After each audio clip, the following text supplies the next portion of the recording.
భాగవతంలో ఒక మధురమైన పద్యం ఏంటంటే అండి, పోతన గారు నది ఒడ్డున ధ్యానం చేసుకుంటుండగా శ్రీరామచంద్రమూర్తి సీతాదేవి ప్రత్యక్షం అవుతారు.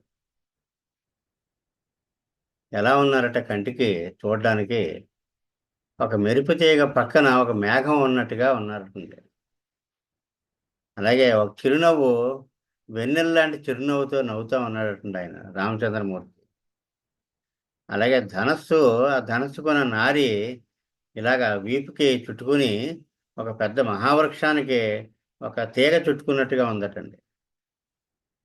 అలాగే శిఖరం, కొండ శిఖరానికి పైన చివరన ఉదయభానుడు కిరణాలు పడతా ఉంటే ఎలా శిఖరం మెరిసిపోతుందో అలాగే ఆయన కిరీటం మెరిసిపోతా ఉందటండి. అలాగే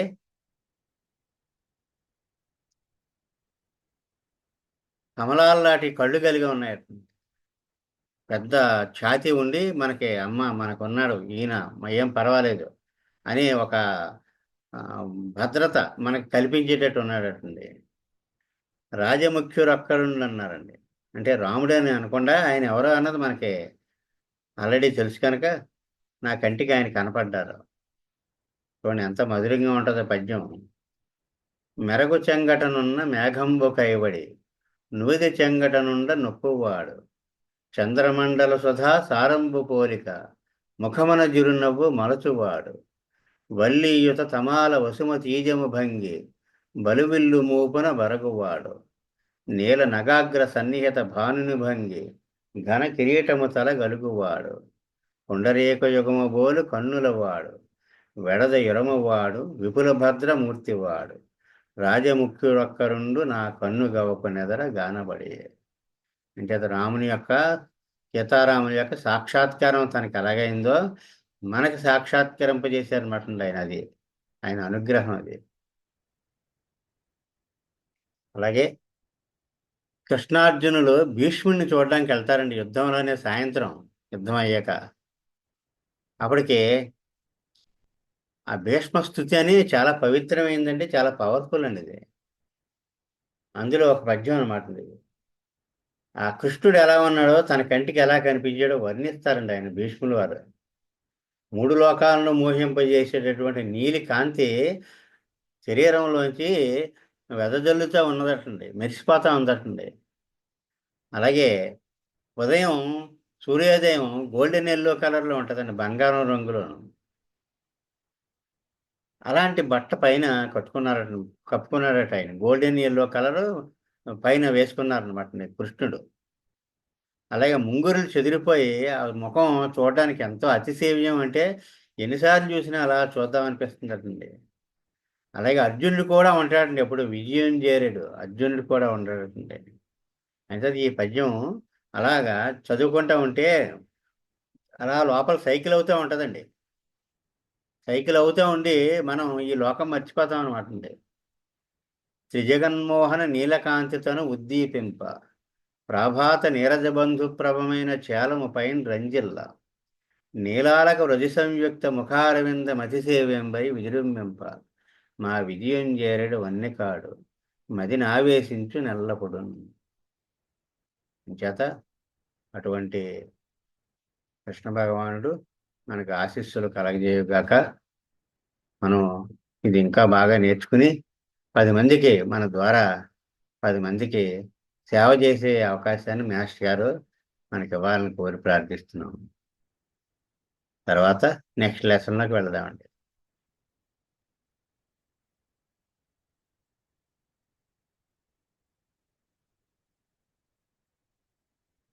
నెక్స్ట్ లెసన్లో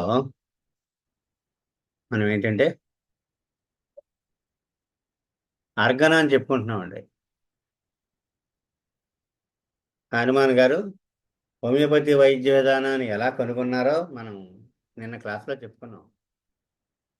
ఒక గ్రంథాన్ని ఆయన ట్రాన్స్లేట్ చేస్తూ ఒక చోట ఆగిపోయి దానికి ఆయన ఇలా ఉంది ఏంటని చెప్పి, ఇంత ఒగరుగా ఉండడం వల్ల మలేరియా జ్వరాన్ని తగ్గిస్తుందని రాశారేమిటి, ఒగరుగా చాలా ఉంటున్నాయి కదా అని ఆయన వేసుకోవడం. మలేరియా జ్వరం లాగా తను ఆరోగ్యవంతుడైన తనకి అలాంటి జ్వరం వచ్చేయడం. ఆహా! ఇది మలేరియా జ్వరాన్ని తగ్గిస్తుందంటే, మలేరియా జ్వరాన్ని పుట్టించగలిగింది గనుకనే తగ్గిస్తుందనమాట. మలేరియా జ్వరం లాంటి లక్షణాలను పుట్టిస్తుంది గనుకనే అని ఆయన ఆ స్పార్క్ ఎలిగిందనమాటండి. అక్కడి నుంచి హోమియోపతి శాస్త్రం ఆవిష్కరింపబడిందనమాట ఆయన ద్వారా. అయితే ఏమైందండి, ఆ లక్షణాలు మరి అక్కడి నుంచి మందులు కనుక్కోవడం ఎంత క్లిష్టమైన విషయం. ప్రతి పదార్థం ఏ జబ్బుని తగ్గించగలదు అంటే, ఆ బాధలన్నీ అనుభవించాల. ఆ మందు వేసుకొని, ఆ లక్షణాలన్నీ అనుభవించి, ఆ బాధలన్నీ అనుభవించి, ఆ సింప్టమ్స్ అన్నీ, ఆ వేదనలన్నీ అనుభవించి, అది రికార్డ్ తయారు చేయాలండి. అలాగా ఆ రికార్డ్ తయారు చేశారు. ఇప్పటికీ హానుమాన్ గారి ప్రూవింగ్స్ ఏవో స్టాండర్డ్ అండి. హానుమానియన్ ప్రూవింగ్స్ అని అంటారు. అంచేతన హనుమాన్ గారు అలా కనుక్కున్నారు. తన శిష్యులు ఎంతోమంది వాళ్ళు జీవితాలు, వాళ్ళ శరీరాల్ని ఒక లాబొరేటరీ కింద, ఒక ప్రయోగశాల కింద ఉపయోగించేసుకున్నారండి. ఉపయోగించుకొని ఆయనకి ఈ సబ్జెక్ట్‌ని అందజేశారు. లోకానికి ఎంతో మేలు చేశారన్నమాటండి వాళ్ళందరూను. మనలాంటి వాళ్ళం ఇప్పుడు అద్భుతమైన ఎన్నో నివారణలు మనం చూస్తున్నామండి. ఈ శాస్త్రం ద్వారానే. అలా ఆవిష్కరించబడిందిది. అయితే ఇందులో అలాగా కనుక్కున్న వైద్య విధానానికి కొన్ని సూత్రాలు ఏర్పాటు చేశారు. అంటే డాక్టర్ అంటే ఎలా ఉండాలి? వైద్యం అంటే ఎలా ఉండాలి? డాక్టర్‌కి తెలియాల్సిన విషయాలేంటి? ఇలా అన్నీ కనుక్కున్నారు.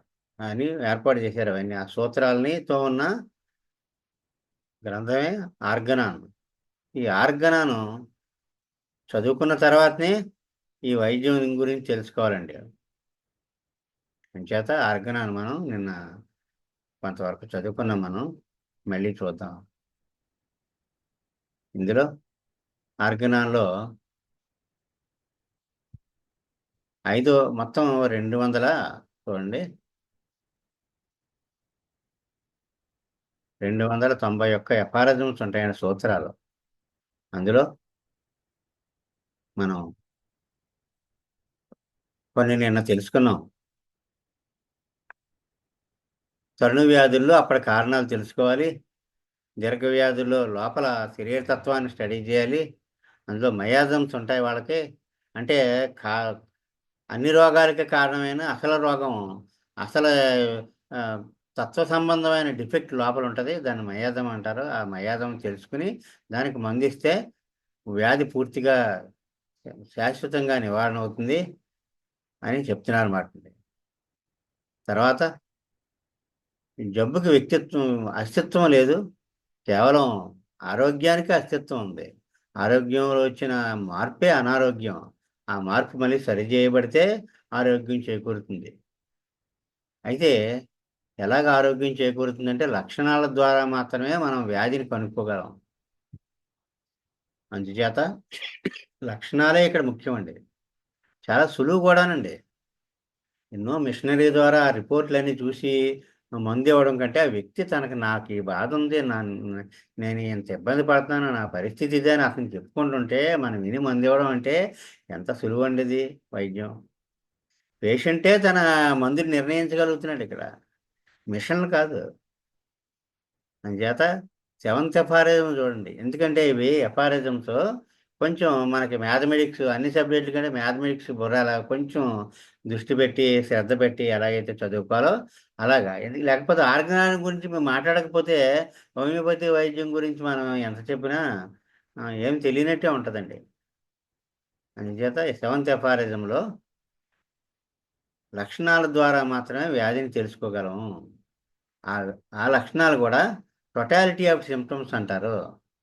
టోటాలిటీ అంటే లక్షణాలన్నిటిని పరిగణనలోకి తీసుకొని చెయ్యాలి.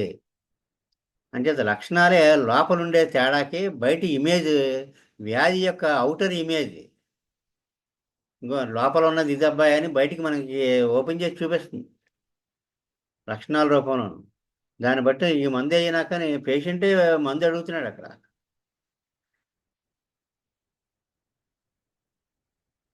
తర్వాత ఈ ప్రాణశక్తి ప్రవహిస్తా ఉంటదండి.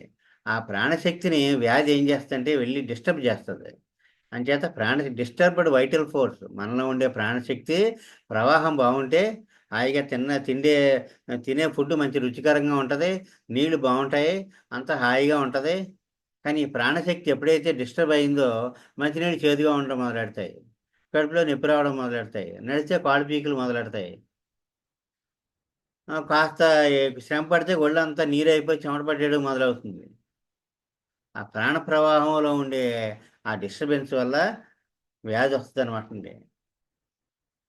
ఆ డిస్టర్బెన్స్‌ని బయట నుండే ఒక డిసీజ్ కాజింగ్ ఏజెంట్ కలగజేస్తది.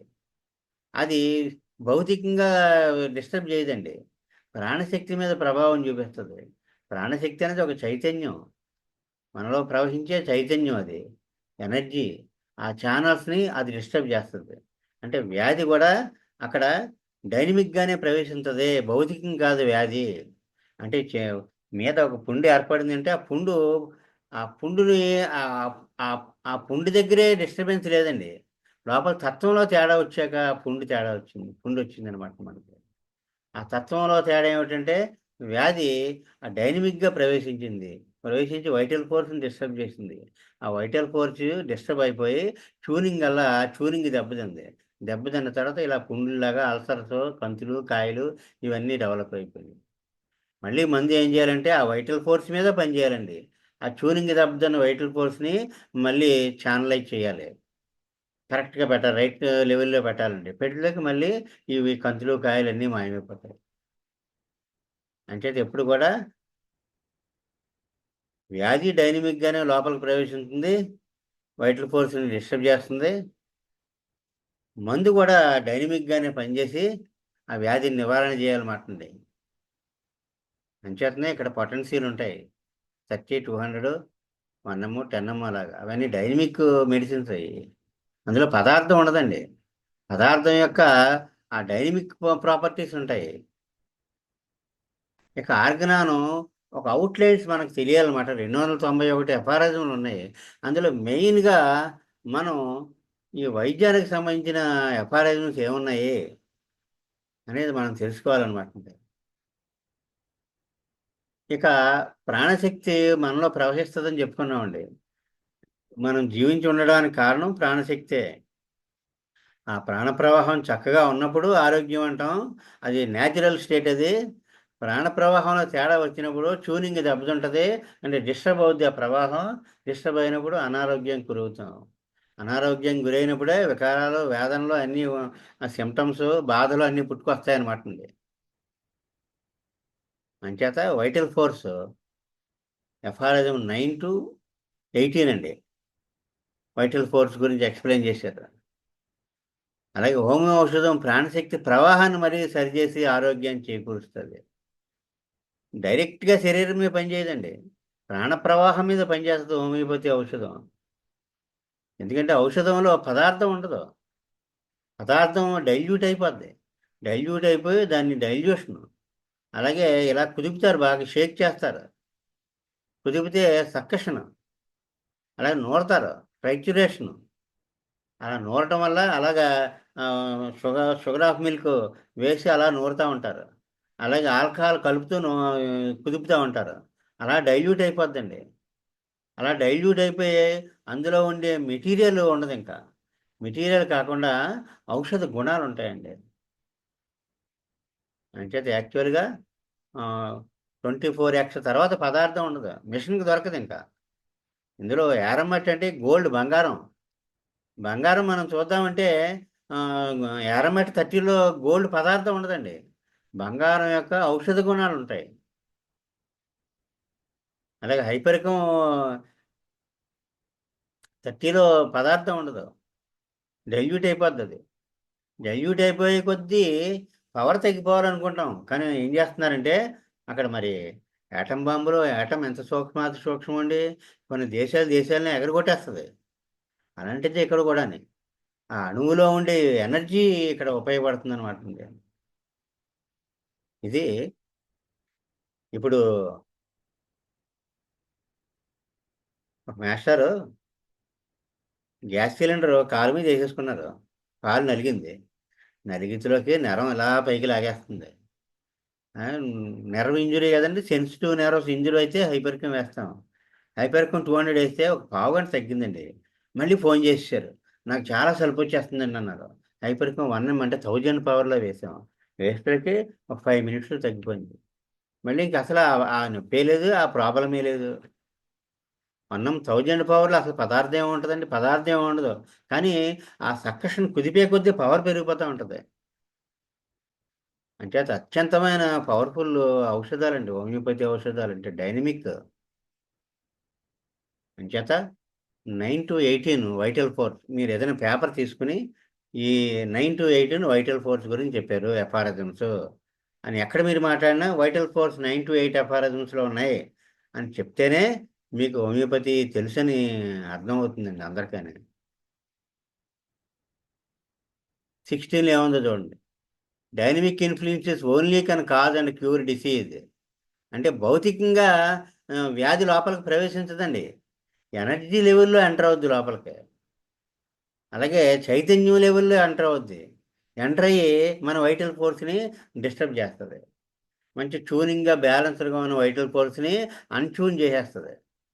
చేసేయడం వల్ల ఏమవుతుందంటే అది శరీరం మీద బాధలను కలగజేస్తది. శరీరం మీదకే సింప్టమ్స్ వచ్చేస్తాయన్నమాట.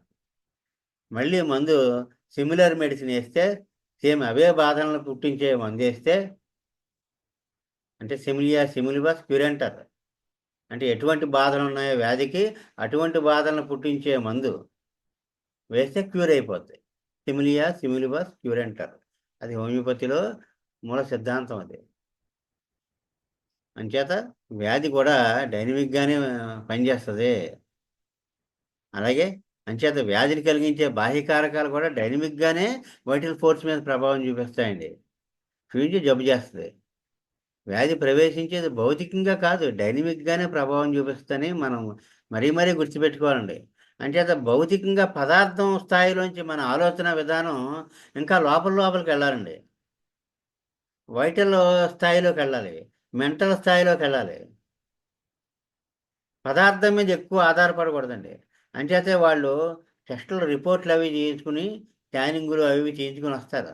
అందులో అతను ఎంత దెబ్బతిందో ఆరోగ్యం తెలుస్తుంది తప్ప, మందు సెలక్షన్‌కి అదేం పనికిరాదు.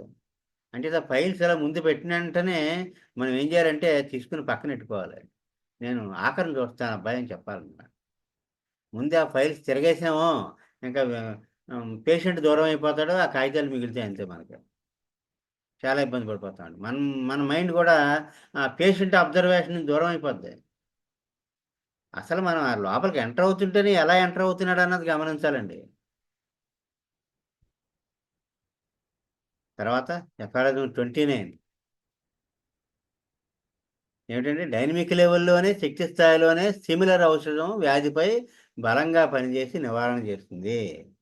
The vital principle affected by the weaker dynamics of disease ఇది seized and overpowered by stronger dynamics of similar medicine.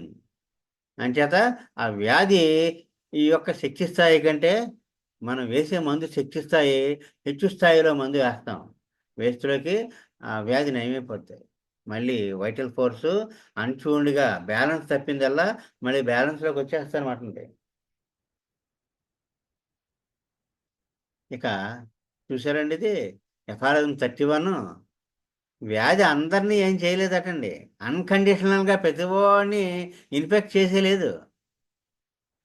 వ్యాధికి గురయ్యే స్వభావం ఉన్న వాళ్ళనే చేస్తది. అంచేతే మనం ముందు ఆరోగ్యాన్ని నిలబెట్టుకోవడం కోసం ఆహార విహారాదులు, హ్మ్, వ్యాయామం ఇవన్నీ వ్యాధి కారకాలు వ్యాధికి గురయ్యే స్వభావం కలవాళ్ళపైనే ప్రభావం చూపిస్తాయి. ససెప్టబుల్ వాళ్ళని అందరిపైన చూపించలేవు. అనగా వ్యాధి నిరోధక శక్తి కలవాళ్ళని ఏమీ చేయలేవు. అదే ఎఫ్ఆర్ఎం 31 అండి. మార్బిపిక్ నాక్సియస్ ఏజెంట్స్ అంటే వ్యాధి కారకాలు do not possess the power of morbidly deranging the health of man unconditionally.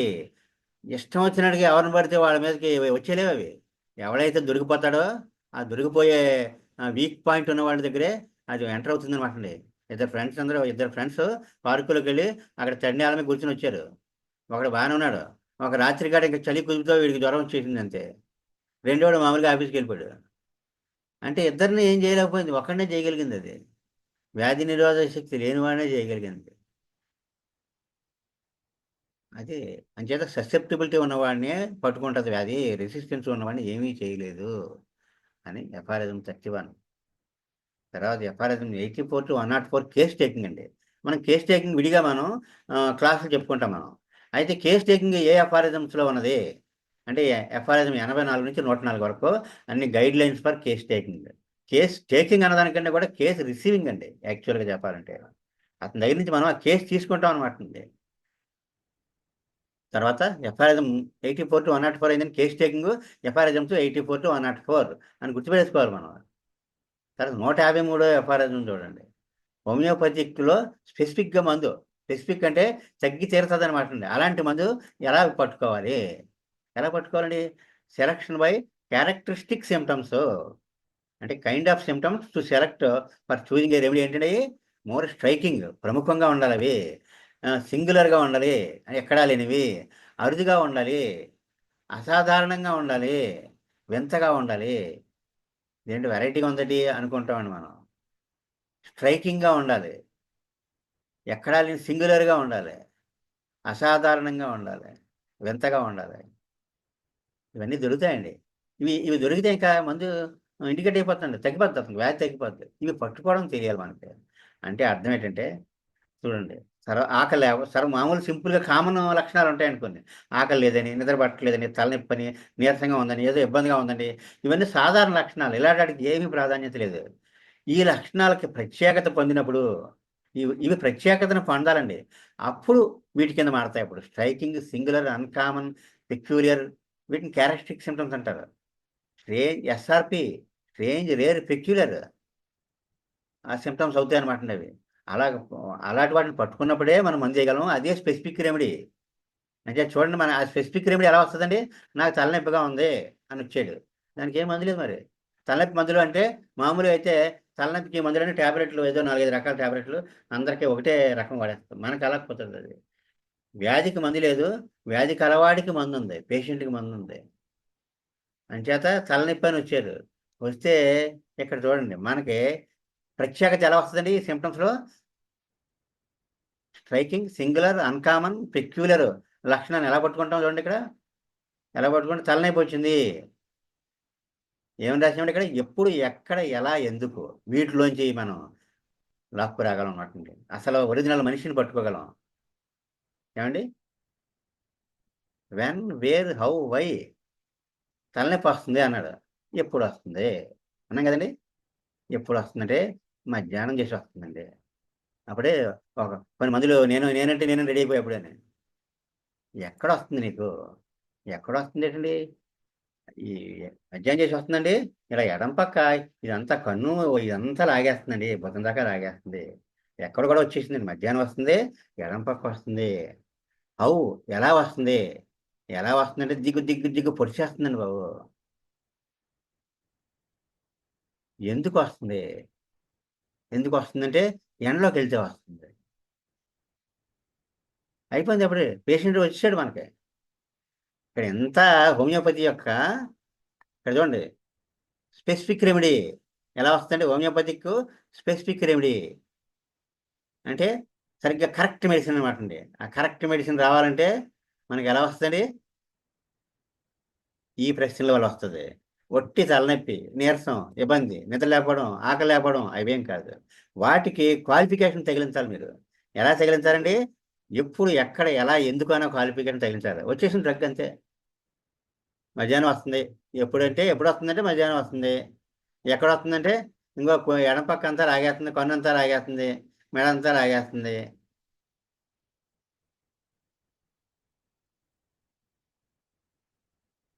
ఇంకా ఎలా వస్తుందంటే వేరు. వెన్ అంటే మధ్యాహ్నం, వేరంటే ఎండలోకి వెళ్తే, హౌ అంటే ఇలా వచ్చేస్తుంది, ఎడం పక్క అంతా లాగేస్తుంది. ఎందుకు వస్తుంది అని చేత ఈ లక్షణాలు మనకి వెన్, వేర్, హౌ, వై పట్టుకుని మందు వేయాలన్నమాట. అలాగే ఆకలి లేదు, ఎప్పుడు ఆకలి లేదు, నిద్ర లేకపోతే 4 రోజులు బట్టి నిద్ర లేదండి. అంచేత వై అంటే వై కవర్ అయింది, నిద్రలేదు కదా మరి, వై కవర్ అయింది. అంటే వెన్ వేర్ హౌ వై వీటిలోంచి పట్టుకోవాలి మనం. ఇవి కొన్ని ఎగ్జాంపుల్స్ తయారు చేద్దాం మనం. కొన్ని ఒక 10-20 సిమ్టమ్స్కి ఈ వెన్ వేర్ హౌ వైలు తయారు చేద్దాం. తయారు చేసేటప్పటికి ఏమవుతుందంటే మనకి అసలు ఎలా అడగాలి, ఎలా రాబట్టాలి మనకి తెలిసిపోద్ది అనమాట. అంచేత ఇవే క్యారెక్టరిస్టిక్ సిమ్టమ్స్ అంటే. క్యారెక్టరిస్టిక్ సిమ్టమ్స్ మాత్రమే మందులు ఎన్నుకోవడానికి పనికొస్తాయి. తర్వాత ఎఫ్ఆర్ఎస్ 154లో మోస్ట్ సిమిలర్లీ ది సింగులర్, మళ్ళీ అవే చెప్తున్నారు, అవే లక్షణాలు. Singular, uncommon, truly distinctive symptoms to be covered in the disease being treated. మనం కేస్ షీట్ రాసుకున్నప్పుడు ఈ సిమ్టమ్స్ కవర్ అవ్వాలండి. Then this medicine is the most suitable one. The specific homeopathic remedy for this case.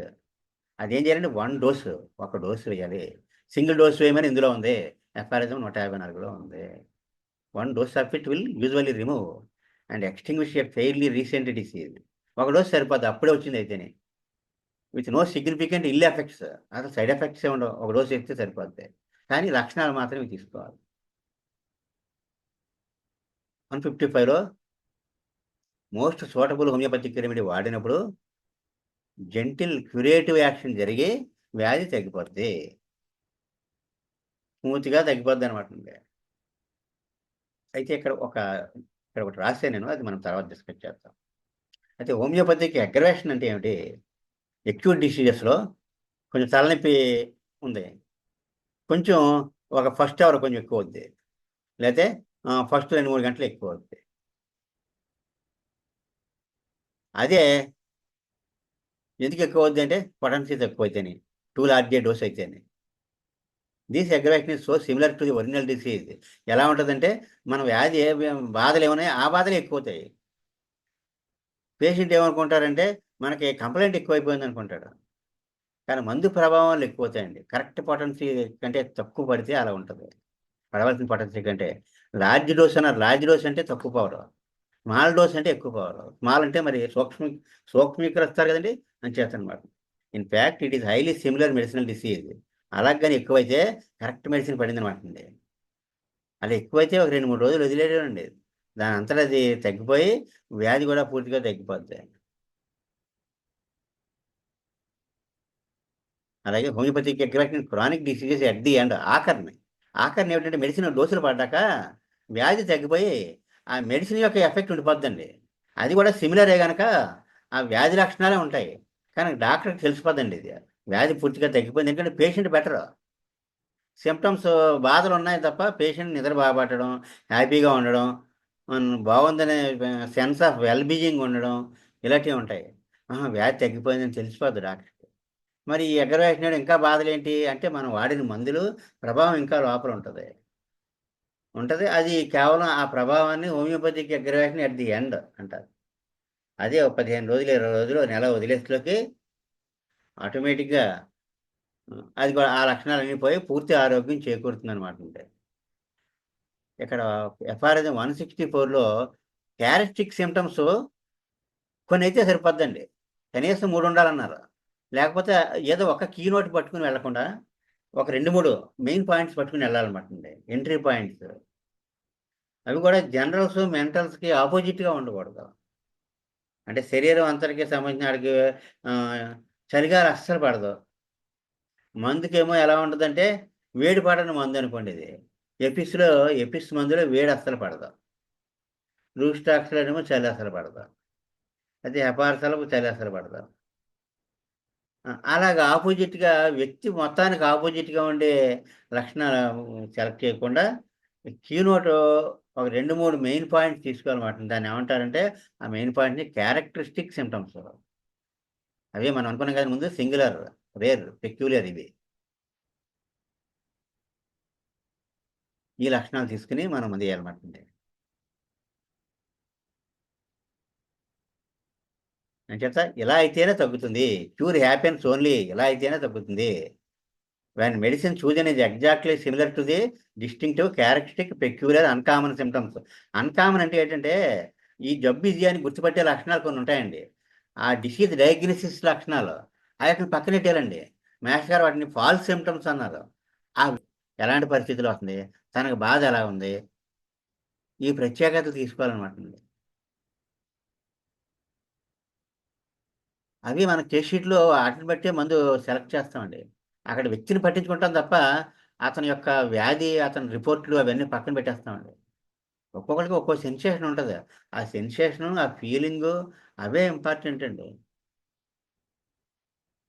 నేను ఒక case చెప్పుకున్నాం మనం. ఏంటంటే అండి ర్యాగింగ్ చేస్తూ భయపెట్టేశారు. భయపెట్టేస్తే అతనికి ఫిట్స్ లాగా వచ్చేసాయి. తర్వాత లక్షణాలు తీసుకుంటే చాలా విచారంగా ఉన్నాడు. అలాగే చలిగాలిలోకెళ్తే పట్టలేదు. అప్పటినుంచే వచ్చింది తేడా. అందుకోసం స్వీట్లు డబ్బాలు డబ్బాలు ఖాళీ చేసేవాడు ఇప్పుడు అసలు ముట్టుకోవట్లేదు. భయపడ్డాక వచ్చిన కంప్లెయింట్‌లు. అంటే అది 4 పాయింట్లు తీసుకున్నారు చూడండి. విచారంగా ఉన్నాడు. అది వ్యక్తి లక్షణం అది. అలాగే చలిగాలి పట్టలేదు. వెన్ను. అలాగే స్వీట్లు ఇష్టం లేదు. ఇంత క్రితం తినేవాడు. అలాగే కారణం వై ఏంటంటే భయపడిపోయాడు. అవి కానీ అందులో ఫిట్స్ అన్న పాయింట్ ఎక్కడా లేదు. ఏ వ్యాధి అంటే వ్యాధి పేరు లేదక్కడ. ఈ 4 వ్యాధి పేరుకి సంబంధించినవి కాదు, వ్యక్తికి సంబంధించినయి. ఈ 4 మీద బేసే కాష్టికం వేశారు. వేస్తే అతనికి ఫిట్స్ తగ్గిపోయాయి. అలాగే మనం ఆ కేస్ చేయొచ్చండి. ఈ కేసెస్ అని మనం చేయొచ్చును. అంచేతే ఎప్పుడు కూడా ఏ ప్రత్యేకత లేకుండా మనం కేస్ షీట్ తీసుకోకూడదు. నాకు వికారంగా ఉందని మందేమైనా చెప్తారా? అంటే ఏమి లేదు. ఏం చేయలేం మనం. నీరసంగా ఉంది మందేమైనా చెప్తారా? అంటే లేదు. కొంచెం ఎక్స్‌ట్రా సింప్టమ్స్ కావాలి. వికారం ఎందుకొచ్చింది? ఎలాంటి సందర్భంలో వస్తుంది? ఎలాంటి సందర్భంలో కొంచెం బావుంటుంది? ఇలాంటివన్నీ కావాలి మనకు. అంటే వ్యాధిని వదిలేసి వ్యక్తిని పట్టుకోవాలి మనం. ఆ వ్యక్తిని పట్టుకొని వ్యక్తిలోకెళ్ళాలండి. వ్యక్తి అంతరంగంలోకెళ్ళాలి. వెళ్ళినప్పుడే మనం కరెక్ట్ మెడిసిన్ వేయగలం. అంచేత మొత్తం ఇదంతా కూడా స్ట్రేంజ్ రేర్ పెక్యులర్ అంటే ఆ మనిషిని పట్టించుకోను ఆయన. మనిషి ఉండే ప్రత్యేకతలు చూడు నాయనా అని చెప్తున్నారు. జబ్బుని పట్టించుకోకు. జబ్బు ఎప్పుడే అనుకున్నాం మనం. ఫిట్స్ అన్నది పక్కనెడేసాం. చలిగాలి పట్టలేదు, స్వీట్లు ఇష్టం లేదు, విచారంగా ఉన్నాడు, భయపడ్డాడు. అంతే 4 అందరికి ఫిట్స్ అయ్యి ఫిట్స్ అన్న పాయింటే లేదు. వేస్తే ఫిట్స్ తగ్గిపోయాయి. వ్యక్తికే వేసాం మనం అక్కడ. ఇంకొక పాయింట్ ఉందండి అక్కడ. Internal medicine only. ఎన్నో పాయింట్ అండి? 193లో ఏం చెప్పారండి? పైన ఏమి రాయొద్దన్నారండి. Internal similar medicine removes local external disease. అంతే తప్ప పైనేమి రాయొద్దని చెప్పారు. తర్వాత no local application. Local application of medicine inadvisable even though specific. ఇది కరెక్ట్‌గా ఇదే. మనం సెలెక్ట్ చేసిన మందు ఏసేస్తున్నాం అన్నారు. అలా వేయొద్దని చెప్పాను. దానికి డిసడ్వాంటేజెస్ ఉన్నాయి. ఎట్టి పరిస్థితుల్లోనూ పైన ఏది రాయొద్దని చెప్పారు. అది 194 ఎఫారజంలో వచ్చిందండి అది. 198 ఎఫారజంలో ఏముందండి? Use drug of internal similar remedy. లోపలికే వెయ్యి మందు. పైకి ఏమి రాయకు. వాళ్ళకేదో సాటిస్ఫై అవుతారని చెప్పేసి ఇస్తే అది లోపలికెళ్ళిపోయి తేడా చేస్తారండి. ఎందుకంటే వైటల్ ఫోర్స్ ఏం చేస్తుంటదంటే లోపలుండే ముఖ్యమైన శరీర అవయవాలు దెబ్బతింటాయి అనుకున్నప్పుడు కొన్ని సమస్యల్ని ఆహ్, కొంత అనారోగ్యాన్ని బయటికి పెట్టేస్తది. మనం ఏం చేస్తామంటే పైన రాస్తే లోపలికెళ్దండి. లోపలికెళ్తారని పొడపడ పడతాం. లోపలికెళ్ళిపోదు వ్యాధి. కానీ అది ఇంక బయట పెట్టకుండా మనం చేసేస్తున్నాం అనమాటండి. దీన్ని మాఫీ చేసేసి, ఆ లోపల వ్యాధిని ఇంక బయటికి వ్యక్తం కాకుండా చేసేస్తుంటే ఏమవుద్దండి, లోపలుండే ముఖ్యమైన వైటల్ ఆర్గాన్స్ హార్టు, లంగ్సు, లివరు ఇలాంటివి మన జీవప్రధానమైన అవయవాలు దెబ్బతినేసే అవకాశం ఉంటదండి అప్పుడు. బయటికేదైనా రాస్తే. క్రీములు అలాంటివి రాస్తే. జీవప్రధానమైన అవయవాలు దెబ్బతింటాయని అనుకున్నప్పుడే అది బయటికి స్కిన్ మీదకి ఆహ్, లెస్ డేంజరస్ అవయవాల మీదకి పెడతదంటండి. మోర్ డేంజరస్ అవయవాల మీదకొచ్చే వ్యాధిని మన వైటల్ ఫోర్స్ ఏం చేస్తదంటే, మన క్షేమం కోరి ప్రమాదం లేని అవయవాల మీదకి అంటే చర్మం మీదకి అలాంటి చోటకి తీసుకొస్తదనమాటండి. కంతుల రూపంలోను, కాయల రూపంలోను, చర్మ వ్యాధుల రూపంలోను బయటికి తీసుకొస్తది. అలా తీసుకురాకపోతే లోపల హార్టు వాల్వ్స్ కొట్టేస్తాయి. లంగ్స్ కొట్టేస్తాయి. ఆ కొట్టేయకుండా మనం సేవ్ చేయడం కోసం చేసే పనది. మనం ఏం చేస్తున్నామంటే పైన ఏదైనా క్రీమ్ రాసి అది లేకుండా చేసేసామనుకోండి, చేతిలోకి అది ఇంక బయటికి తోయడానికి అవకాశం ఉండదింక. ఇంకా లోపలే ఎక్కడైతే ఇంకా మనం తప్పించుకోలేని పరిస్థితి అనమాట ఇప్పుడు. అదేం చేయలేకపోయింది ఇంకా. లోపల ఉండే సున్నితమైన అవయవాలని రక్షించడానికి అది చూస్తే, మనం ఎప్పుడైతే అడ్డుకున్నామో, ఆ సున్నితమైన అవయవాలైన హార్టు, లంగ్స్, లివరు ఇలాంటివి జీవప్రధానమైన అవయవాలు దెబ్బతినేస్తాయి, వైటల్ ఆర్గాన్స్. అంచేత పైన ఏమీ రాయొద్దని చెప్పారు. చాలా గట్టిగా చెప్పారండి. Use drug of internal similar remedy. Use it as external application inadmissible. అస్సలు ఏ రాయకూడదు పైకి. 198 ఎఫారిజం. No local application. 199 చూసారండి. Treatment of diseases after the local symptoms disappear. అంటే లోకల్ సిమ్టమ్స్ పాపం అది పెట్టింది, మనం మాఫీ చేసేసాం. అప్పుడేం చేయాలి? తర్వాత external manifestation as a substitute to check internal spread of disease. External manifestation అంటే బయటికి వ్యాధి కనిపించేటట్టుగా చర్మం మీద పెట్టేసింది అది. కంతులు పెట్టేసింది, కాయలు పెట్టేసింది, లేదా పులిపిరికాయలు పెట్టేసింది. అంటే లోపల ఉన్న ఇంటర్నల్ స్ప్రెడ్, లోపల వ్యాధి స్ప్రెడ్ అవ్వకుండా బయటికి తీసుకొచ్చేస్తుంది దాన్ని. ప్రమాదకరమైన అంటే సున్నితమైన అవయవాలు దెబ్బతినకుండా ప్రమాదం లేని అవయవాల మీదకి పెట్టేస్తుందండి. ఏ అవయవాల మీద వ్యాధి ఉంటే మన ప్రాణ ప్రమాదం అక్కడికి వచ్చి పరిస్థితిని తప్పించడానికి చేసింది ఇది. అలాగే nature aggravates the internal malady if the local lesion are destroyed. చూసారా, లోకల్ లేజన్ మనం ఏదైనా డిస్ట్రాయ్ చేస్తే, ఆపరేషన్ చేసి సర్జరీ చేసి తీసాం, తీస్తే ఇంకా లోపల ఉన్నది పెరిగిపోద్దండి. ఇంటర్నలైజేషన్ ఆఫ్ ది డిసీజ్ అంటే మనం సప్రెస్ చేస్తే బయట వ్యాధి లోపలికి వెళ్ళిపోయింది అనుకుంటామండి. అలాగే ఏమి వెళ్ళదటండి. అంటే మనం లోపలిది బయటికి రాకుండా చేసాం. అప్పుడు లోపల ఏమవుద్దంటే ఇంటర్నల్గానే వ్యాపించేస్తాయి అనమాట అండి. Internalization of the disease. ఎంచేత దాన్ని బయటికి రాకుండా నోరు నొక్కేసామంట. అదంతా 202. 203లో suppression. Suppression of external lesion is source of chronic internal malady. Chronic ప్రాబ్లమ్స్లోకి తీసుకెళ్ళిపోద్దాం కదండి. నెక్స్ట్ చూడండి. నెక్స్ట్ ఏమిటంటే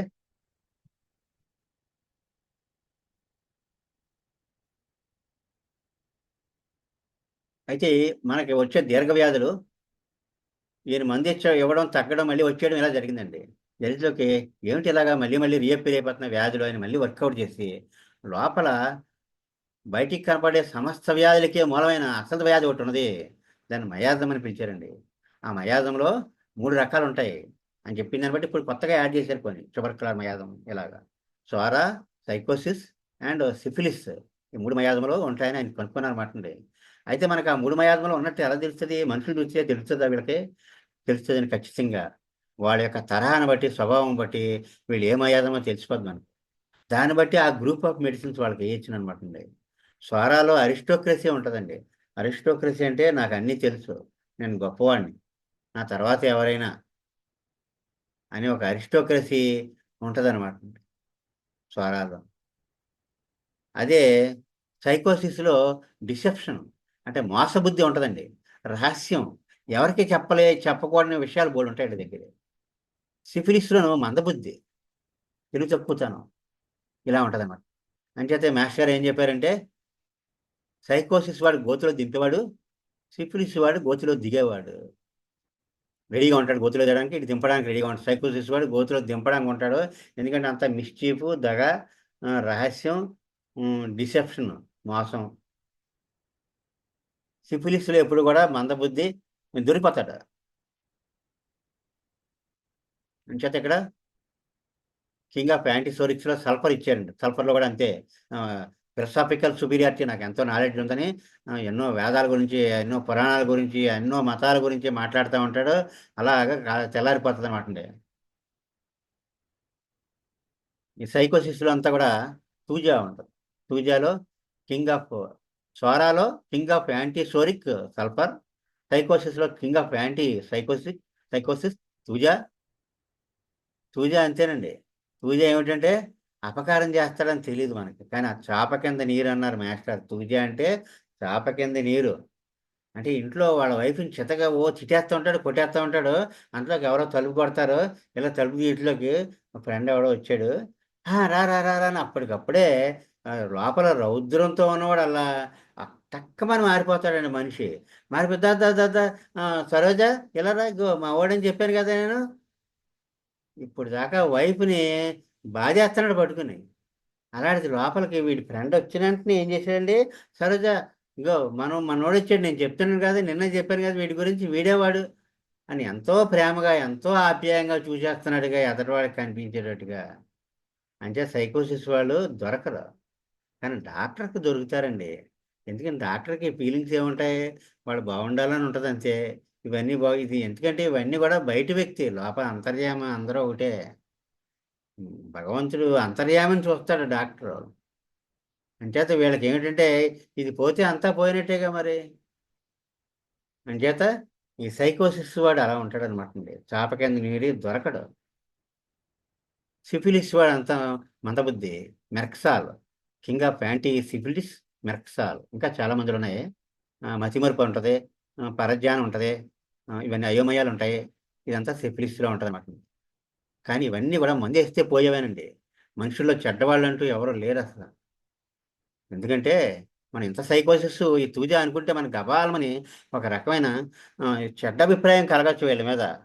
కానీ మందేస్తే వాళ్ళు ఉంటే చెడ్డగుణం పోయింది అనుకోండి, చెడ్డవాడు ఎలాగయ్యేటప్పుడు. వ్యాధి అంతే అది, మందేస్తే పోద్ది. మాస్టర్ గారు ఒక కేసు చెప్పారండి. ఏం చెప్పారు తెలుసా అండి? ఒక భర్త విపరీతంగా బాధపెట్టేస్తున్నాడు ఆవిడని, కొట్టేయడం. ఇద్దరు ఎంఏ బీఈడీలు బాగా చదువుకున్నారు, కానీ విపరీతంగా హెరాస్ చేసేస్తున్నాడు. అతని హెరాస్మెంట్ తట్టుకోలేక ఆవిడ పిల్లల్ని తీసుకుని వెళ్ళిపోయింది అంతే. ఇతను ఒక్కడే ఓ 2 ఏళ్ళ పాటుగా వండుకు తిన్నాడు. అంతలోకి మాస్టర్ గారి క్లాసులకి ఇతని ఫ్రెండ్ అటెండ్ అయ్యాడు. అటెండ్ అయ్యి మయాదంశో అవి కేవలం వ్యాధులు తప్ప, ప్రవర్తనలో చెడ్డ ప్రవర్తన అంతా వ్యాధే తప్ప మనిషి చెడ్డవాడు కాదు. చెడ్డ ప్రవర్తన వ్యాధి, ఒరిజినల్గా మనిషి చెడ్డవాడు కాదు అని విన్నాడు. విని మా ఫ్రెండ్ ఇలాగా వాళ్ళ ఆవిడని ఇలా హెరాస్ చేయడం వల్ల ఆవిడ వెళ్ళిపోయిందండి, వీడు ఒక్కడే వండు తింటున్నాడు, నాకు బాధ వేస్తున్నాను మా వాడిని చూస్తేని, వాడికి ఏదైనా మంది ఇవ్వండి బాబు. ఇంట్లోకి నక్స్వామిక టెన్నం ఇచ్చారండి. ఇంట్లోకి ఇంటికి వచ్చి, ఒరే నీకు నేను మా మాస్టర్ మంది ఇచ్చారు, తలనొప్పి వస్తుందన్నావు కదా రోజును, మంది ఇచ్చారు ఇది వేసుకో తగ్గిపోద్ది అని రాత్రికి వేసేస్తాను. నక్స్వామిక టెన్నం వేసేయండి ఒక మోతాదు. వేస్ట్‌లోకి వారం చూశాడు. ఏం మాట్లాడడు. మనసు మారుతదా ఏంటి వీడు? ప్రశాంతత చేకూరుతదా మనసుకి? భార్యని అంత బాధ పెట్టాడు, నేను తప్పు చేశానని అనిపించదా? ఈ మందెళ్ళి ఏం చేస్తది లోపలికి? అలాగా క్యూరియస్‌గా చూస్తున్నాడు. సరిగ్గా 15 రోజులు గడిచిందండి. గడిచేటప్పటికి ఆహ్, సరస్వతి ఎలా ఉందో ఒక్కసారి కనుక్కుంటావా అన్నాడు. దారిలో పడ్డాడండోయ్ అనుకున్నాడు. ఏమో నాకేం తెలుసు ఎక్కడున్నారో అన్నాడంతే. వాళ్ళు ఎక్కడున్నారో ఫ్రెండ్‌కి తెలుసు. చూద్దాం, వెయిట్ చేద్దాం. ఇంకొక 15 రోజులు వెయిట్ చేస్తే వీడు ఏమంటాడో చూద్దాం. మందు ఎలా పనిచేద్దో అని. రిపేర్ చేస్తుంది లోపల అదికెళ్ళి. సరిగ్గా ఇంకో 15 రోజులు గడిచాయండి. అంటే నెల అయిందనమాట మందేసి. అయిదులోకి ఒకసారి ఎళ్ళొస్తావా అన్నాడు. ఓహో! బావుంది రోయ్! పని జరిగింది అని చెప్పేసి తప్పకుండా ఎళ్తానని మహా ఆనందంతో ఎళ్ళాడండి అక్కడికి. వెళ్తులోకి ఆ భార్య పిల్లలు పట్టుకుని విడిచిపెట్టలేదింక. అయ్యో! నాన్నగారు ఎలాగున్నారు? నాన్నగారు ఎలాగున్నారు? పిల్లలు ఏం చేస్తున్నారు ఆయనని ఆవిడి, అలా నీళ్ళొచ్చేసాయి అతనికి. అయినా సరే బానే ఉన్నారు. ఉన్నారమ్మా బాగున్నారు. మళ్ళీ వస్తా అని చెప్పేసి వచ్చేసారు. వస్తులోకి మళ్ళీ ఇంకో 15 రోజులు గడిచేటప్పటికి తీసుకొస్తావా అన్నాడండి. ముదురుతుంది. అంటే పాజిటివ్‌నెస్ ముదురుతుంది. లోపలికెళ్ళి అది క్లీనింగ్ చేస్తా ఉందనమాటండి. మయాజంని క్లీన్ చేస్తుంది. తీసుకొస్తావా అన్నాడు. అప్పుడు వెళ్ళి ఆళ్ళు తీసుకొస్తే ఎంతో ఆనందించారండి. అందరూ కలిసిపోయారు ఒక్క డోస్ తోటి. అలాగే చాలా మందులున్నాయండి. ప్రతి డాక్టర్‌కి ఉంటాయి ఇలాంటి అనుభవాలు. ఒక్క డోస్‌తో కలిసిపోయారండి ఆళ్ళు. అయితే ఇంకో విచిత్రం ఏంటంటే మాస్టర్ దగ్గరికొచ్చి ఆవిడ ఏమందో తెలుసండి? "ఏవండీ మాస్టర్ గారు, ఇది వ్యాధి అని తెలీదండి నాకు. వ్యాధి అని తెలిస్తే నేను వదలకపోదునండి. పాపం వండుకు తిన్నాడు. ఒక్కడే వండుకు తిన్నారండి ఆయన. జబ్బు మందేస్తే పోద్దని నాకు తెలియదండి, చెడ్డోడు అనుకున్నాను నేను, వ్యాధి అని తెలియదండి నాకు అని బాధపడింది ఎంతో, విడిచిపెట్టి వెళ్ళిపోయినందుకు. వ్యాధి అని తెలిస్తే ఎంత బాధ పెట్టినా సరే భరించేద్దునండి నేను అన్నది. అలా ఉంటుందండి ఇది. అలా ఎన్నో కుటుంబాలు ఈ సిస్టమ్ వాళ్ళు బాగుపడ్డాయన్నాయండి. అలాగే ఇక్కడ ఒక అమ్మాయి ఉంది, వాళ్ళ ఆయన గారు ఎల్ఐసిలో పెద్ద ఆఫీసరు. అయితే ఆవిడ ఏమంటుందంటే, వీడు కొండోడు అంటది. ఆయనది ఏదో ఏజెన్సీ ఏలియాసనం అవతల, వీడు కొండోడు నాకు సూట్ అవడంటది. అంటే ఇక్కడ ఏదో సైకాలజీ మీద మందు ఉంది కదా, ఏదైనా ఇప్పిద్దామని వచ్చారండి. వస్తువులకి ఆ నాన్నగారు కూడా వచ్చారు, ఆవిడ నాన్నగారు వచ్చి ఆవిడ గురించి చెప్పారు.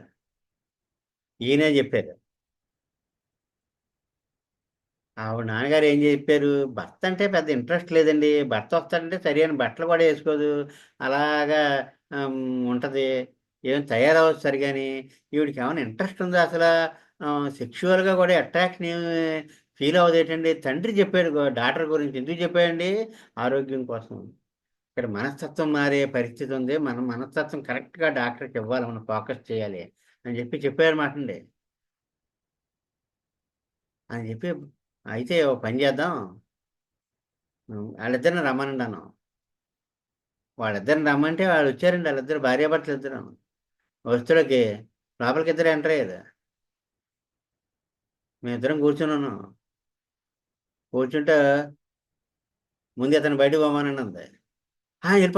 వెళ్ళిపోతాను అంటున్నాడు. ఎందుకంటే ఏదో రిపేర్ చేస్తారు వీళ్ళు, నాకు అదే కావాల్సింది కదా, నేను లోపల ఉంటే ఏమి బయట ఉంటే ఏమని ఏం చేశారంటే ఉమ్, బయటకు వెళ్ళిపోయి కూర్చున్నాడు. ఇంకోడైతే కోపం వచ్చును, అతనికి ఏంటంటే క్యూర్ అవ్వాలి, అతను జెంటిల్మెన్ మరి, ఆరోగ్యవంతుడు. అంచేది ఏమిటంటే ఆవిడని అడిగాం, ఏమమ్మా ఏంటంటే, నాకు ఇష్టం లేదండి కొండోడు అతను, ఆ, నాకు సరిపోడు. మరి నువ్వు పెద్దదాన్ని అయిపోయాక నేను ఎవరు చూస్తారు, భర్తని ఎప్పుడే వద్దనుకుంటేనే అంటే, మన అమ్మ నాన్న చూస్తారు అంది. మీ అమ్మ నాన్న పెద్దోళ్ళు అయిపోయారు, ముసలోళ్ళు అయిపోయారు కదా, ఇప్పటికే పెద్దోళ్ళు అయిపోయారు, రిటైర్ అయిపోతున్నారు ఆయన, ఇక నువ్వు ఏజ్ అడ్వాన్స్ అయిపోయాక ఇంక నేను ఎవరు చూస్తారు, ఆ, అంటే మరి నాకు ఇష్టం కరగట్లేదండి నాకు అంది. పోనీ ఇష్టం కలిగేటట్టు మంది వేస్తాను, వేసుకుంటావా అంది. వేస్తే ఏంటి మీ ఇష్టం అంది. ఓకే, మహాభాగ్యం. దాంతో ఏంటి సెపియట్ అన్నం వేసామండి. భర్త ఎడల ప్రేమ లేదు, పిల్లల ఎడల ప్రేమ లేదు, సెపియట్ అన్నం వేసాక ఎంత సంతోషం అంటే ఏంటండి, ఆ కింద బ్యాంక్ కాలనీలో ఇల్లు తీసుకుని ఇద్దరు హ్యాపీగా ఉన్నారండి. ఆవిడ మారిపోయింది మనిషి, మారిపోయి భర్తను చాలా బాగా చూస్తుంది. They are very happy. అలా ఏంటంటే హోమియోపతిలో కొన్ని కుటుంబాలే ఎన్నో బాగుపడ్డాయి ఉన్నాయండి. అంటే మాస్టర్ గారి దగ్గరికి వచ్చిన వాళ్ళే ఎన్నో ఫ్యామిలీస్ ముందు సెట్ అవుతాయండి. ఇది ఆధ్యాత్మిక రహస్యాలని తర్వాత, ముందు ఆ కుటుంబం సెట్ అయిపోద్ది. అంచేత క్రానిక్ డిసీజెస్ అన్ని కూడా ఈ మూడు మయాదముల మీద, సోరాస్ సైకోసిస్, పిఎస్వై, ఇది పి కూడా ఉంటుంది, మనకి పి పడలేదు. సరే, సోరాస్ సైకోసిస్, సిఫిలిస్, ఈ మూడు మయాజం ఉంటాయని, ఇంటర్నల్ మయాజం దేని ప్రవర్తన దానికే ఉంటుందండి. స్వరా సింటమ్స్ అంటే మెయిన్ ఒకటే పాయింట్ చెప్పుకున్నాం, స్వరాలో అరిస్టోక్రసీ, నేను గొప్పవాడినే భావన, నాకు ఎంతో నాలెడ్జ్ ఉందనే ఫీలింగు. సైకోసిస్లో డిసెప్షన్, సీక్రసీ, దగా చేయడం. అదే సిఫిలిస్లో దగా పడడం, మందబుద్ధిలో మోసపోవడం, గొంతులో దింపేవాడు వీడు సైకోసిస్ వాడు, సిఫిలిస్ వాడు గొంతులో దిగేవాడు, రెడీగా ఉంటాడు అనమాట దిగడానికి. ఇది తర్వాత చూసారంటే మైండ్, ఇదేనండి కీలకం, ఇక్కడ మార్చేసిందండి మొత్తం హోమియోపతి విధానాన్ని అంతటిని. Aphorism 211, 212, 213. Mental symptoms in physical ailments అంటే శరీరానికి వచ్చే భౌతికమైన బాధలు, భౌతికమైన వ్యాధులకి మానసికమైన లక్షణాలు పనిచేస్తాయండి. State of mind and disposition అంటే మానసిక స్థితి, డిస్పోజిషన్ అంటే తరహా, అతని తరహా ఎలాంటిదని అడుగుతాం మనం. చాలా మంచోడండి, చాలా నెమ్మదస్తుడండి, బాబా అతని తరహా అండి బాబు, ఆడిని తట్టుకోలేవండి బాబాయ్, ఆడితో గొడవ, ఆడితో మనం పడలేమండి బాబాయ్, ఎడ్డు అంటే తెడ్డు అంటాడు. ఇవన్నీ అతని తరహాని తెలియజేస్తాయండి. దాన్ని బట్టి మందు 2 నిమిషాలు మాట్లాడితే మందు ఏంటో తెలిసిపోద్దండి. State of mind and disposition as the chief symptom to be ascertained, ఇదే మెయిన్ అండి. స్టేట్ ఆఫ్ మైండ్ అంటే అతని మానసిక స్థితి, అంటే అతని ఆలోచన విధానం, అతని డిస్పోజిషన్ అంటే తరహా. మాస్టర్ గారు అన్నారు తరహాలోనే ఉంది ఆయన వ్యాధి, ముందు తరహా పట్టుకొని ఆయన. అది మాస్టర్ ఎక్కిరాల కృష్ణమాచారి గారి సందేశం అనమాట అండి. అంటే అది మానసిక లక్షణాలకు హయ్యెస్ట్ ఇంపార్టెన్స్ అండి. అంటే అది ఎఫారిజం 211, ఇది గోల్డెన్ ఎఫారిజం. అలాగే ఎఫ్ఆర్ఎస్ 212 213, ఎందుకంటే మానసిక లక్షణాలే. మనం మైండ్ ఎలాగ అనుకుంటామండి, కానీ లోపల ఉన్న మిషన్ ద్వారా కనుక్కోవడమే కష్టం. మైండ్ ఉట్టిని వాడు వచ్చాడంటే ఏమి లేకుండా వస్తారండి, అలాగే ఆ చూసే చూపు, మాట్లాడే మాట, నిలబడే విధానం, దాన్ని బట్టి టక్కమని ఈ మందుని అతను రాగానే నాకు ఈ మందు అన్నట్టుగా వస్తాడండి లోపలికి. అంచేతే మనకి ఒక టీం వర్క్ ఉంది ఇక్కడ. ఏంటంటే team work, M A M MAM. MAM అంటే ఏంటంటే మైండ్, యాటిట్యూడ్ అండ్ మేనరిజమ్స్ మనం పట్టుకోవాలి. మైండ్, యాటిట్యూడ్, మేనరిజమ్స్ అన్న సబ్జెక్ట్ మీద మనం డీప్గా వెళ్ళాలండి. ఇందులో మీ బ్యాచ్లో ఎవరైతే రెడీగా ఉన్నారో దీనికి, అంటే కమిటెడ్గా ఉండాలన్నమాట. రెడీగా ఉండడం అంటే సరదాగా నేర్చుకోవడం, వినేసి వదిలేయడం కాకుండా దీని మీద కమిట్మెంట్ ఉండాలి, దీని మీద సబ్జెక్ట్ మీద. ఎందుకంటే కమిట్మెంట్ ఉంటే నువ్వు వస్తుందండి ఏదైనా. ఎప్పుడు కూడా శ్రద్ధ గలవాడు ఐశ్వర్యవంతుడగును అని బిల్డింగుల మీద రాసి ఉంటుందండి అక్కడక్కడ. అక్కడ ఓదర్ హై స్కూల్ ఉంది అక్కడ. శ్రద్ధ గలవాడు ఐశ్వర్యవంతుడగును అని రాసి ఉంటుంది అక్కడ. అంటే శ్రద్ధేనండి మెయిన్, పెట్టుబడే దీనికి శ్రద్ధ. అక్కడి నుంచి ఆ శ్రద్ధ ద్వారా వచ్చిన దానికి నీ వెంట పడుతుందండి, మనం వెంట పడతాయి ఇవన్నీ కూడా. ఎక్కడికి వెళ్తే అక్కడ రాజభోగం జరుగుతుందండి. మరి నీకు ఏమి ఇష్టమో అది తెచ్చి పెడతారండి అందరూ. అసలు దేనికి లోటు ఉండదండి అసలు. కానీ ఎదటి వాళ్ళు ఉండే వాసుదేవుడిని చూడగలిగి ఉండాలి. వాళ్ళకి బాధ తగ్గితే మనకి బాధ తగ్గాలి. ఎందుకంటే మాస్టర్ గారు అన్నారండి, మానవత్వం కోల్పోని మనిషి ఎవరో కూడా, మానవత్వం కోల్పోని మనిషికి ఎదటివాడి బాధ అనుభవానికి వచ్చి తీరుతుంది, అర్థమవుతుందని లేదండి, అనుభవానికి వచ్చి తీరుతుంది అన్నారండి. అంచేత మనం మానవత్వంతో ఉండి నేర్చుకోవాలి. యాస్ట్రలాజికల్గా ఒక విశేషం ఒకటి ఉందండి. ఏమిటంటే అది, ఎదటివాడు పడే బాధ మనం పడ్డామనుకోండి, ఉమ్, అది ఎప్పుడు తీవ్రమైన కడుపు నొప్పి రావాల్సి ఉంది ఏదో జ్యోతిష పరంగానే. కానీ సరిగ్గా కడుపు నొప్పితో ఒకడు వస్తారండి ఆ టైంకి. వస్తులోకి ఆ కడుపు నొప్పి అతను అనుభవించేది అంతా బాధ ఇతనికి తగ్గితే బాగుండు, అయ్యో ఎంత బాధపడుతున్నాడో మనం ఎంతో కంపాషన్ తోటి, వాడి మీద ఆపేక్ష తోటి మనం ఆ కేషీట్ అంతా రాసి, నీకు తగ్గిపోద్ది నాన్న, ఏం పర్లేదు నాన్న, ఏం బాధపడకు, నేను ఉన్నాను కదా, తగ్గిపోద్ది, మందు పనిచేస్తుంది కదా అని అతని బాధ మనం అనుభవించాం కొంత. ఆల్రెడీ మనకు ఆ టైం కడుపు నొప్పి రావాల్సిందల్లా ఏమైందండి, యాస్ట్రలాజికల్గా కడుపు నొప్పి రావాలి కానీ అక్కడ బాధ అనుభవించేసాం. ఎదటివాడిదే బాధ కానీ మనం కూడా అనుభవించాం. అలాగా జబ్బు చేయకుండానే ఆ జబ్బు అనుభవించబడి డాక్టర్కి ఆ దోషం క్లియర్ అయిపోద్దండి జ్యోతిష్ పరంగానే. అది మాస్టర్ గారు చెప్పింది అనమాట. ఇప్పుడు మాస్టర్ గారు ఏమన్నారంటే జ్యోతిర్విద్య నేర్పారు. ఆ జ్యోతిర్విద్యలో ఎలా ఉంటుందంటే 10 ఏళ్ళ తర్వాత పిచ్చెక్కుద్ది అనుకోండి ఎవరికన్నా. అదిగో నేను చెప్పాను చూసావా, 10 ఏళ్ళ తర్వాత పిచ్చెక్కింది చూసావా, నా జ్యోతిష్యం ఎంత కరెక్ట్ అయింది చూసావా అంటే పూలు అన్నారు అంతే. 10 ఏళ్ళ తర్వాత రాబోయే పిచ్చిని రాకుండా చేయగలిగిన వాడే జ్యోతిర్విద్య తెలుసున్నవాడు. అంచేత భార్యాభర్తలు వద్ద విడిపోతారని తెలిసింది వాళ్ళ జాతకం చూస్తే. ఆయన ఏం సొల్యూషన్ చెప్పేది తెలుసా అండి, మీరు ఈవేళ నుంచి ఎవరన్నా భార్యాభర్తలు గొడవ పడుతుంటే వాళ్ళ కాళ్ళ వేళ్ళ పడి మీరు వాళ్ళు మళ్ళీ కలిసి ఉండేటట్టు చేయాలి. ఆ కుటుంబాన్ని మీరు కలపాలి. ఇంకంతే ఇంక. మీకు సొల్యూషన్ ఇదే మహామంత్రం అన్నారంతే. ఆ వేళ నుంచి వాళ్ళు ఎన్నో కుటుంబాల్ని వాళ్ళు బతిమాలి ఇద్దరిని కలిపి ఎన్నో కుటుంబాలు ఆనందంగా ఉండేటట్టు చేశారండి. అప్పుడేమైందండి, వీళ్ళు విడిపోయిన బాధంతా అనుభవించారు. ఇతరుల బాధ. వీళ్ళు విడిపోలేదింకా. అది ఆ దోషం క్లియర్ అయిపోయింది. అదే మాస్టర్స్ అంటే అలా పనిచేస్తారండి. చేత ఇక్కడ కూడా అంతే. ఆ డిస్పోజిషన్ చీఫ్ సిమ్టమ్ అన్నాం కదండి, మైండ్ అండ్ డిస్పోజిషనే మెయిన్ అండి. ఆ మైండ్ పట్టుకోవాలి మనం. అంచేత ప్రవర్తనలో ఉండే చెడ్డంతా కూడా వ్యాధే. లోపల ఉండేవాడు pure. The mind is pure by itself. పైనంతా కవరింగ్ అనమాట అండి. ఆ కవరింగ్ మనం ఇలా తీసేయాలి ఏదో మందేసి. అప్పుడు ప్యూర్ మైండ్ ఉంటుంది. ప్యూర్ మ్యాన్ ఉంటాడు. అది ఎఫ్ఆర్ఎస్ 211, 212, 213 కూడా అంతేనండి. All medicines after the state of mind, alter the state of mind and disposition in their own peculiar way. అన్ని మందులు కూడా మనసు మీద పనిచేస్తాయండి. మనసు మీద పనిచేసి ఆలోచన విధానాన్ని మారుస్తాయి. అలాంటి ఆలోచన విధానం మారిపోయిన వాళ్ళు ఉంటారు కొందరు. ఈ మందు సెట్ చేసేస్తుంది వాళ్ళు. అంచేతే ఆ 211, 212, 213 మైండ్ సిమ్టమ్స్ అనమాట అండి. మనం ఇది ఒక ప్రాజెక్ట్ మనం తీసుకోవాలి. ఇందులో మీరు ఎవరైతే సిద్ధంగా ఉన్నారో, ఎస్పెషల్లీ డాక్టర్స్ అండి. ఈ బిహెచ్ఎంఎస్, ఈ ఈ డాక్టర్లు ఉన్నారు కదా, చదువుకున్న క్వాలిఫై వాళ్ళు. వాళ్ళైతే ఒక ఎక్స్ప్రెషను, దానికి సంబంధించిన ఒక రూబ్రిక్, ఏదో పాయింట్, ఒక సబ్జెక్ట్ తయారు చేస్తాం అనమాట. అంటే ఒక తరహా, ఆ తరహాలోనే వ్యాధి ఉందండి అంతానే.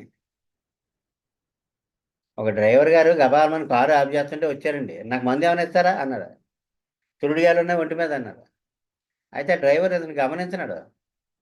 ఏంటి తలకాయ ఊపితే మాట్లాడతాడు ప్రతి దానికి. అన్నిటికీ తలకాయ అడ్డంగా తలకాయ ఊపుతాడు, నిలువుగా తలకాయ ఊపుతాడు, ఇష్టమైతే ఊపుతాడు, కష్టమైతే ఊపుతాడు. అంతా తలకాయే పనిచేసేస్తుంది. దానికి జెస్టిక్యులేషన్స్ అని పెట్టారండి. ఆ జెస్టిక్యులేషన్స్ అని పెట్టి లైకోపోడియం చేశారు. ఆ సురుడు గాలన్నీ రాలిపోయాయి. అలా ఎంతో మహిమాన్వితంగా తగ్గించేసిన వాళ్ళు ఎంతో మంది ఉన్నారని కేసులు. ఆ కేసులన్నీ ఒక 5-6 వేల కేసులను అప్పుడు మనం చేయాల్సి ఉంది. రెడీగా ఉన్నాయండి మనం. మీలో ఎవరన్నా కమిటెడ్గా ఉండి అలా మనిషిని చూడగానే మందు పట్టేసుకునే ప్రాజెక్ట్ అనమాట ఇది. మనిషి ఒక్క మాట మాట్లాడితే అందులోంచి పలానా మందు అని తెలిసిపోయే ప్రాజెక్ట్ ఇది. ఆ ప్రాజెక్ట్ మనం చేద్దాం. ఎందుకంటే team work is very strong అండి. 10 మంది కలిసి పనిచేసిన పని పూర్తయిపోద్ది. అంచేత ఒక ఎక్స్ప్రెషను, దానికి సంబంధించిన రూబ్రిక్ అలా పట్టుకుందాం అన్నమాట. అంచేత అన్ని మందులు కూడా మైండ్ని మారుస్తాయి. అంచేత మైండ్ మీదే పెక్యులర్ వే, అంటే విచిత్రంగా పనిచేసి ఆ మైండ్ విచిత్రంగా ప్రవర్తించే, విచిత్రంగా ఆర్ట్గా ప్రవర్తించేవాడికి దానికి తగ్గ మందు ఉంటుంది అనమాట అండి. ఆ మైండ్ సెట్ అయిపోతే బాడీ సెట్ అయిపోద్ది. యాజ్ అబౌవ్ సో బిలో, ఎప్పుడు కూడా అంతే. పైన ఎలా ఉందో కింద అలా ఉంటుంది. Behaviour as the physician and keepers toward these patients. ఇదేమిటంటే 229లో దీస్ అంటే ఎవరంటే మెంటల్లీ ఇల్లు, కొంచెం ఇన్సాన్ పీపుల్ అనమాట అండి. అంటే కొంచెం మానసికంగా బాగోనోళ్ళు. వీళ్ళకి డాక్టరును, ఆ ఇంట్లో వాళ్ళు ఎలా ప్రవర్తించాలనేది ఇక్కడ నోట్స్ ఉందండి. ఆ ఆర్గనాన్లో ఆయన ఎంత దయామయుడో, వాళ్ళ ఎడలు ఇవి ఎలా ప్రవర్తించాలో చాలా డీటెయిల్డ్గా రాసుకొచ్చారండి. అది మనం చదువుదాం ఒకసారి. అందులో ఆయన యొక్క ప్రేమతత్వం, హనుమాన్ గారి ప్రేమతత్వం అంతా ఇందులోకి తెలుస్తుంది మనకి. పిచ్చివాడిని పిచ్చివాడని అనుకోకుండా ఎంతో ప్రేమగా ఆప్యాయంగా, అది ఎంత డిస్టర్బ్ చేస్తున్నా సరే, ఎంత గోల చేస్తున్నా సరే, చిరునవ్వుతో వాడిని ఆమ్, దగ్గర తీసుకోమని చెప్పారన్నమాట. అది ఎఫ్ఆర్ఎస్ 229. 246లో ఏముందంటే, ఎఫ్ఆర్ఎస్ 246లో చూడండి. రిపిటేషన్ అంటే మందు మరి మోతాదు వేసాక మళ్ళీ రెండో మోతాదు ఎప్పుడు వేయాలి? కంటిన్యూడ్ ఎమ్యులరేషన్. మందు వేసాక తగ్గింది తగ్గింది తగ్గింది, బాగుంది బాగుంది బాగుంది అని చెప్పు ఇంకా మోతాదు వేయకూడదు మరి. కంటిన్యూడ్ ఎమ్యులరేషన్ ప్రిక్లూడ్స్ అంటే ప్రివెంట్స్. వేయనివ్వదు అంటే వేయొద్దని చెప్పడం అనమాట. కొంచెం సుకుమారంగా చెప్పారు. ప్రిక్లూడ్స్ రిపిటేషన్ ఆఫ్ డోస్. వద్దు, బాగున్నంతసేపు ఇంకో మోతాదు వేయొద్దు అన్నారు అని చెప్పి, ఇక్కడ ఏంటంటే అప్పుడు మళ్ళీ బాధలు మళ్ళీ తిరిగి కనిపిస్తే అప్పుడు ఇంకో మోతాదు వేయాలి.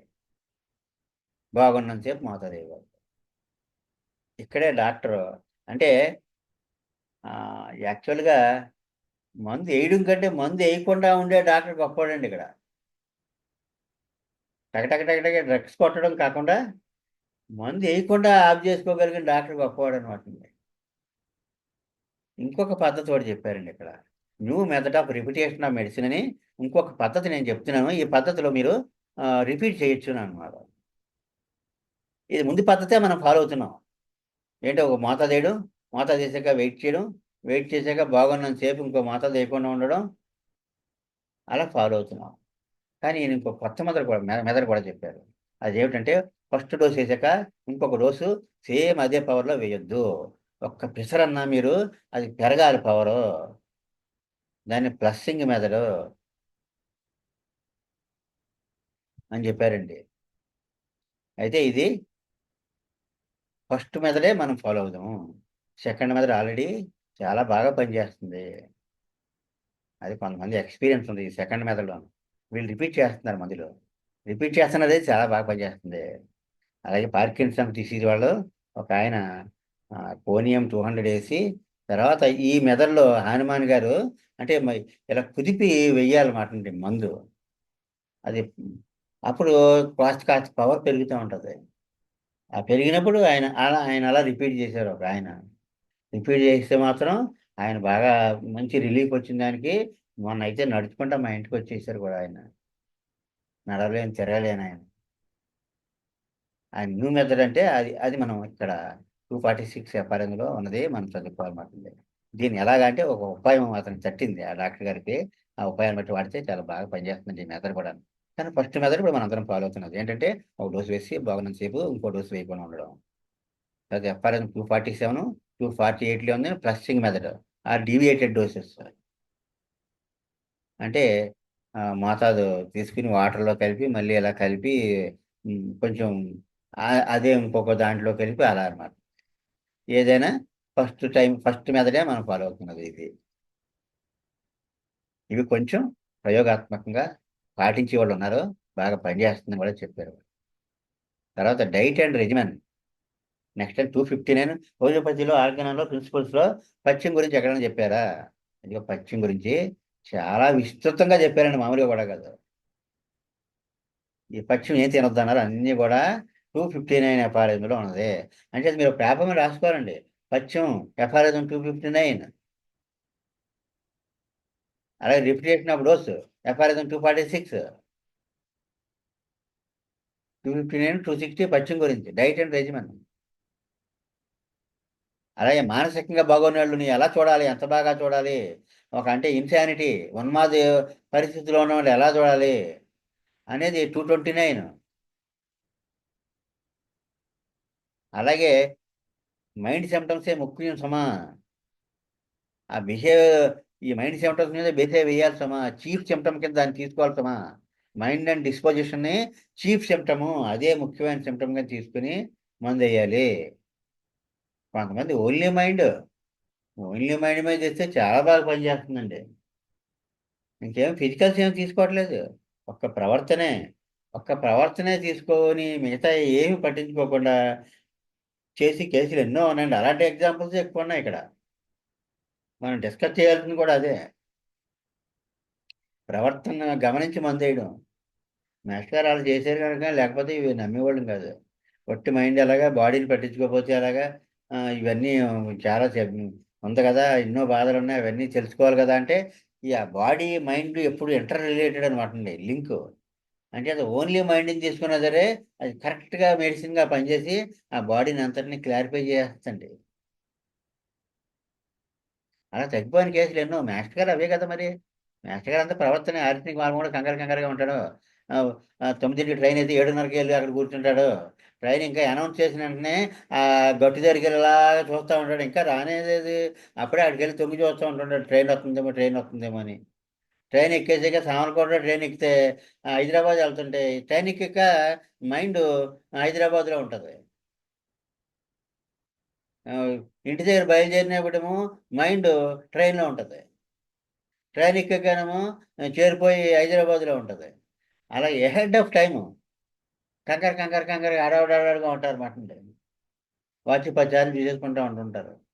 అది ఆర్సెనిక్ వాళ్ళం. వెంటనే చూసిన వెంటనే తెలిసిపోద్దండి. ఆ మధ్య కొన్ని క్లాసుల్లో ఇక్కడ ఒక 30 సంవత్సరాలు బట్టి క్లాసులు అప్పుడప్పుడు చెప్తా ఉన్నామండి.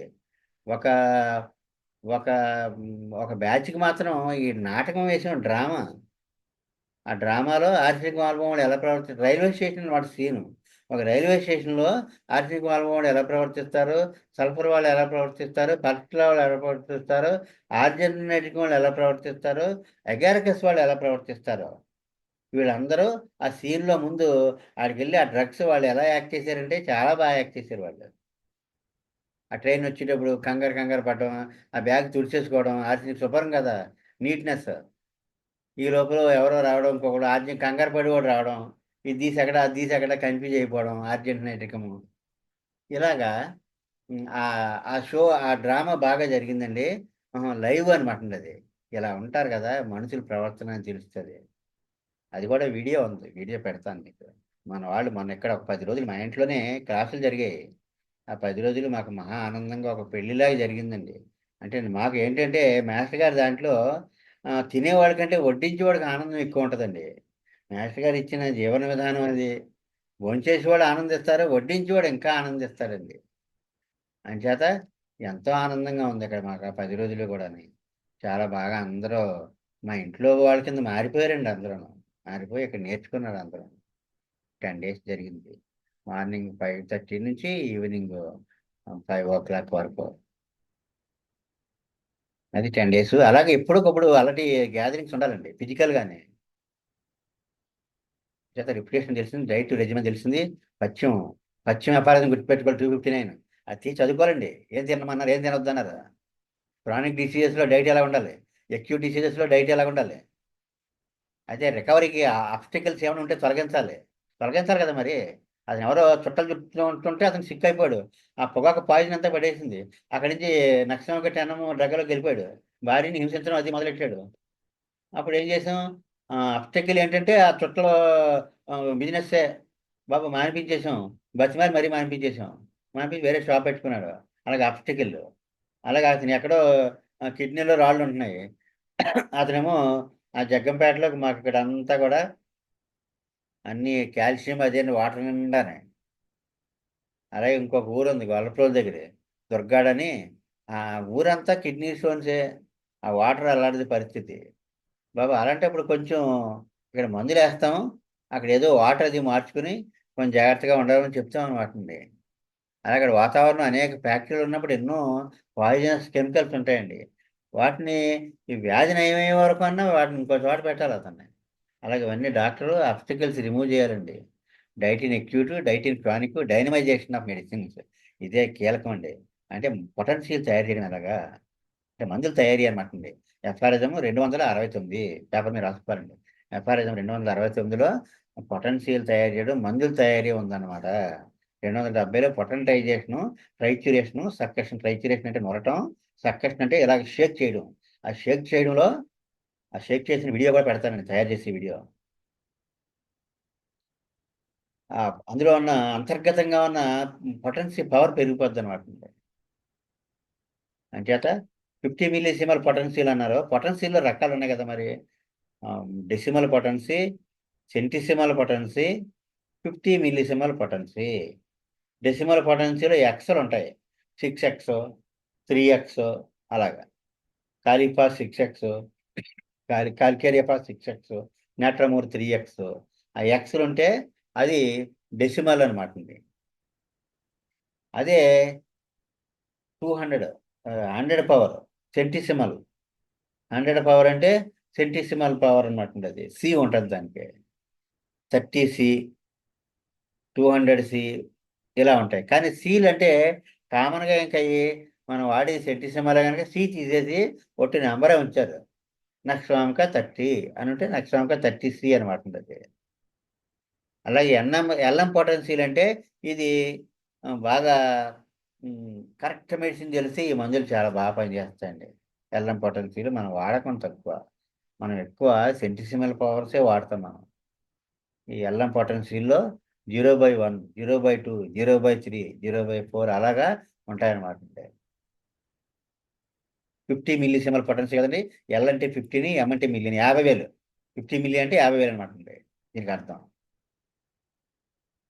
ఇంకా సింగిల్ సింపుల్ మెడిసిన్ మనం దీని గురించి ఎక్కువగా మరి ఇలాగే ఫాలో అవుతాం కదా మరి.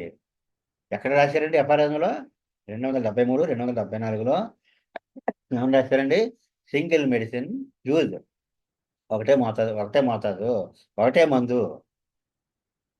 సింగిల్ మెడిసిన్ అంటే ఒకటే మందు. ఆయన ఎవరో జ్ఞాపక శక్తికి ఏదో మందు కావాలంటే అనా క్యాప్ పొందండి అన్నారు. అనా క్యాప్ అంటే అనకార్డియం మందును కాలీఫాసను కలిపేశారు అంతే. కలిపేసి అనా క్యాప్ పొందండి అన్నారు. అనా క్యాప్ అలా కలిపేయకూడదండి. కలిపేస్తే దీని ప్రూవింగ్ షుగర్ దాని ప్రూవింగ్ షుగర్ మిక్స్ చేస్తే వేరే రకం మందు వచ్చేది అక్కడ. అంచేత ఏదో సింగిల్ మెడిసినే వాడాలి. వేస్తే కాలీఫాస్ అన్న వేయాలి, లేకపోతే అనకార్డియం అన్న వేయాలి, లేకపోతే అతనికి ఏ మందు సూట్ అయితే ఆ మందు వేయాలి. Simple medicine. సింపుల్ అంటే మరి సింప్లిఫై చేశారు కదా పర్సంటేజ్ చేతిలోకి, డైల్యూట్ చేసి పర్సంటేజ్ చేతిలోకి భౌతిక పదార్థం ఉంటుంది అక్కడ, చైతన్యమే ఉంటుంది. చైతన్యవంతమైన ఔషధ గుణాలు ఉంటాయి అందులోను. అందులో ఎలాంటి మందులు వాడతామండి మనం? బంగారం వాడతాం, వెండి వాడతాం, రాగి వాడతాం. బంగారం ఎర్రమెట్, వెండి ఆర్జెంటమెట్, రాగి కుప్రమెట్, ఇవన్నీ వాడతాం. ఎన్నో విష పదార్థాలు బయటికి, ఎన్నో పాయిజనస్ పదార్థాలు యాంటీ పాయిజన్గా పనిచేస్తాయి. మరి ఆర్సినిక్ ఆల్బం, శంకు పాషాణం, అలాగే యాంటింకురుడు, ఉల్లి పాషాణం, బిస్మత్, నాగపాషాణం, ఈ పాషాణాలన్నీ వాడతారండి. ఆ పాషాణాలన్నీ ఇందులో యాంటీ పాయిజనస్ అయిపోతాయి అన్నమాట. యాంటీ పాయిజన్ అయిపోయి అక్కడ వాటి యొక్క పాయిజనస్ ఎఫెక్ట్స్ ఇంకా ఇతరత్ర పాయిజనస్ ఎఫెక్ట్స్ పాయిజన్ లాగేస్తాయి. అంటే విషం అమృతం అయిపోద్ది అనమాట హోమియోపతిలోను. అలా use of simple medicine, use of potentized remedy వాడాలి. తర్వాత హోమియోపతిక్ అగ్రవేషన్ అంటే లాస్ట్లో మన మోతాదు వాడాక వ్యాధి తగ్గిపోయి మందు ప్రభావం ఉండిపోద్ది. అది హోమియో అంటే అక్కడ మానసికంగా బాగుంటాడు, జనరల్స్ బాగుంటాయి, నిద్ర బాగా పడుతుంది, కానీ కొన్ని కొన్ని బాధలు ఉన్నాయి, కానీ నొప్పులు ఉన్నాయి. దాన్ని హోమియోపతిక్ అగ్రవేషన్ అంటారు అన్నమాట లాస్ట్లో. అది కొన్నాళ్ళు ఒక 15 రోజులు 20 రోజులు నెల ఇట్లకి ఆ మందు ప్రభావం కూడా అలా అలాగే తగ్గిపోయి అతను ప్యూర్ హెల్తీ పర్సన్ అయిపోతారనమాట. అది ఎఫ్ఆర్ఎస్ 280లో ఉంది అది. అంటే ఇక్కడ వరకు కూడా ఆర్గన్ ఎక్స్ప్లెయిన్ అనమాట.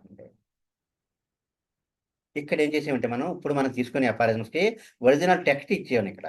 ఇది ఆర్గనాన్లో టెక్స్ట్ అనమాట అండి. ఆ టెక్స్ట్ పెట్టేసాను ఇక్కడ. ఆర్గనాన్లో ఆయా ఎఫ్ఆర్ఎస్కి మనం సెలెక్ట్ చేసుకునే ఎఫ్ఆర్ఎస్కి టెక్స్ట్ అనమాట అండి.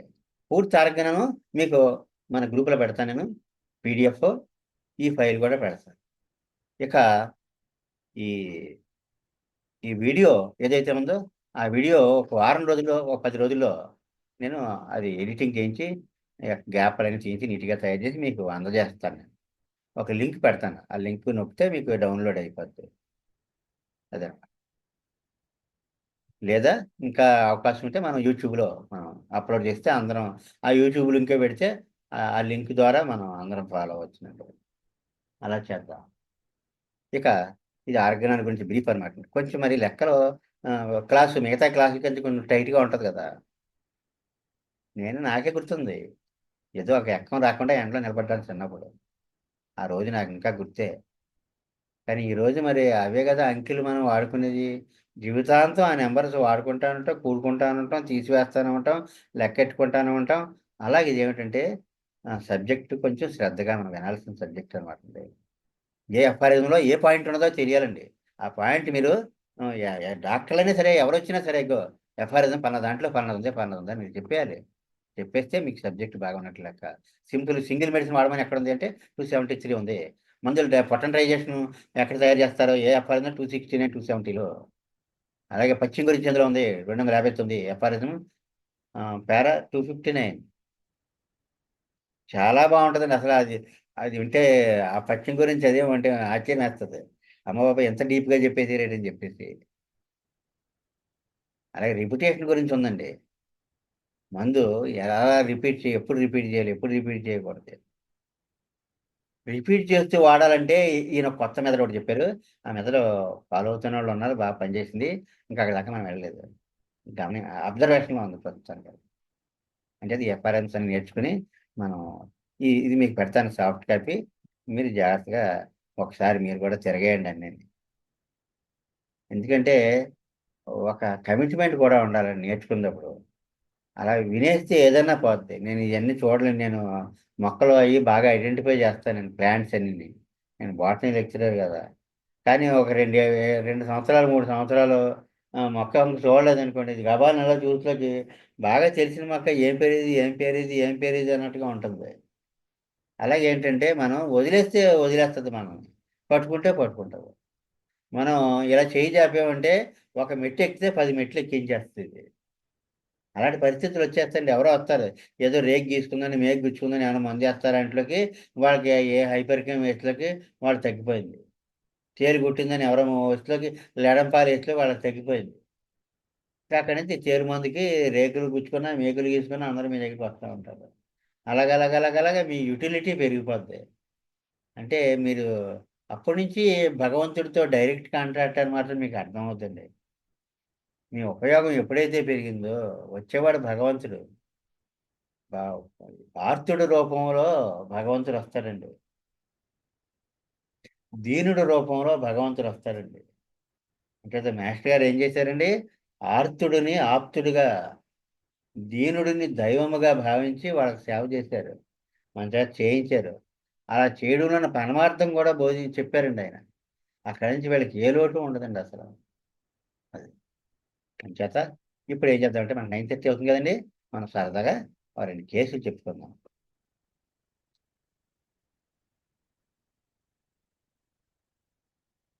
చూసారండి ఈ కేసు? సూర్యుడికి ఎక్కడుందో చూసారండి వార్టు? సరిగ్గా బొటనవేలులో అడుగు ఉందండి. ఎన్ని పేర్లైనా పెట్టొచ్చు దీనికి. తగ్గించాలి మెయిన్. పేర్లు 100 పేర్లు పెట్టుకోవచ్చు. తగ్గించాలి మరి. ప్లాంటార్ వార్ట్ అని పెట్టారు. ప్లాంటార్ అంటే పాదం అనమాటండి. పాదం అడుగున సూర్యుడిగా ఉంది. ఎలా పోద్ది? నిన్ననే విన్నాను నేను. అమెరికాలోను దీని ట్రీట్మెంట్‌కి అలా గోకి, గోకి, గోకి ఇంకా నల్లగా లోపల ఉంది కొంత, ఇంకా నల్లగా లోపల ఉందని అలా గోకుతున్నారట ఆళ్ళు.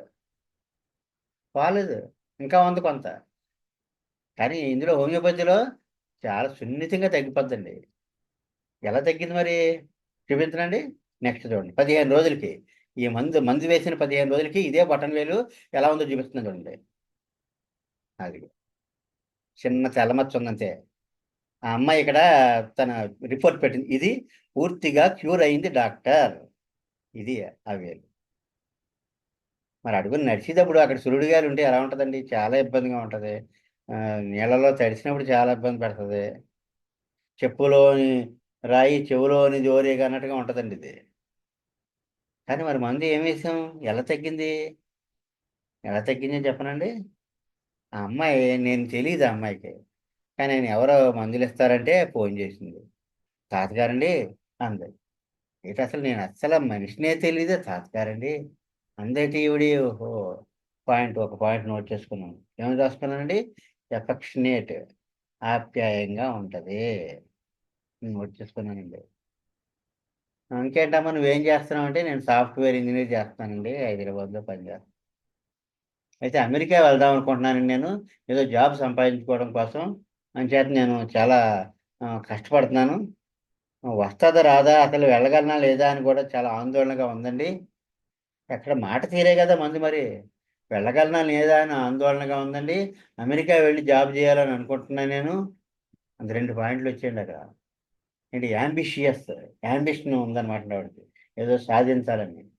ఇంకో పాయింట్ ఏంటంటే అసలు ఎళ్ళగలనా? లేదా? అవుద్దా? లేదా? యాంగ్జైటీ ఫ్యూచర్ అబౌట్, భవిష్యత్తు గురించి ఆందోళన. భవిష్యత్తు గురించి ఆందోళన తెలిసింది. మంచి పట్టుదలతో ఏదో సాధించాలని ఉంది. తాతగారండి అంది కదండీ! అంటే ఆప్యాయతగా కూడా ఉంది. ఇంకేటమ్మో చెప్పన్నాను. ఆ కేస్ చూపిస్తున్నాను మీకు. చేసిన కేస్ చూపించనండి? Next ego table. మనది అది. ఏమొచ్చిందండి ఇక్కడ మనిషి? Affectionate, ambition, ambitious, anxiety future about.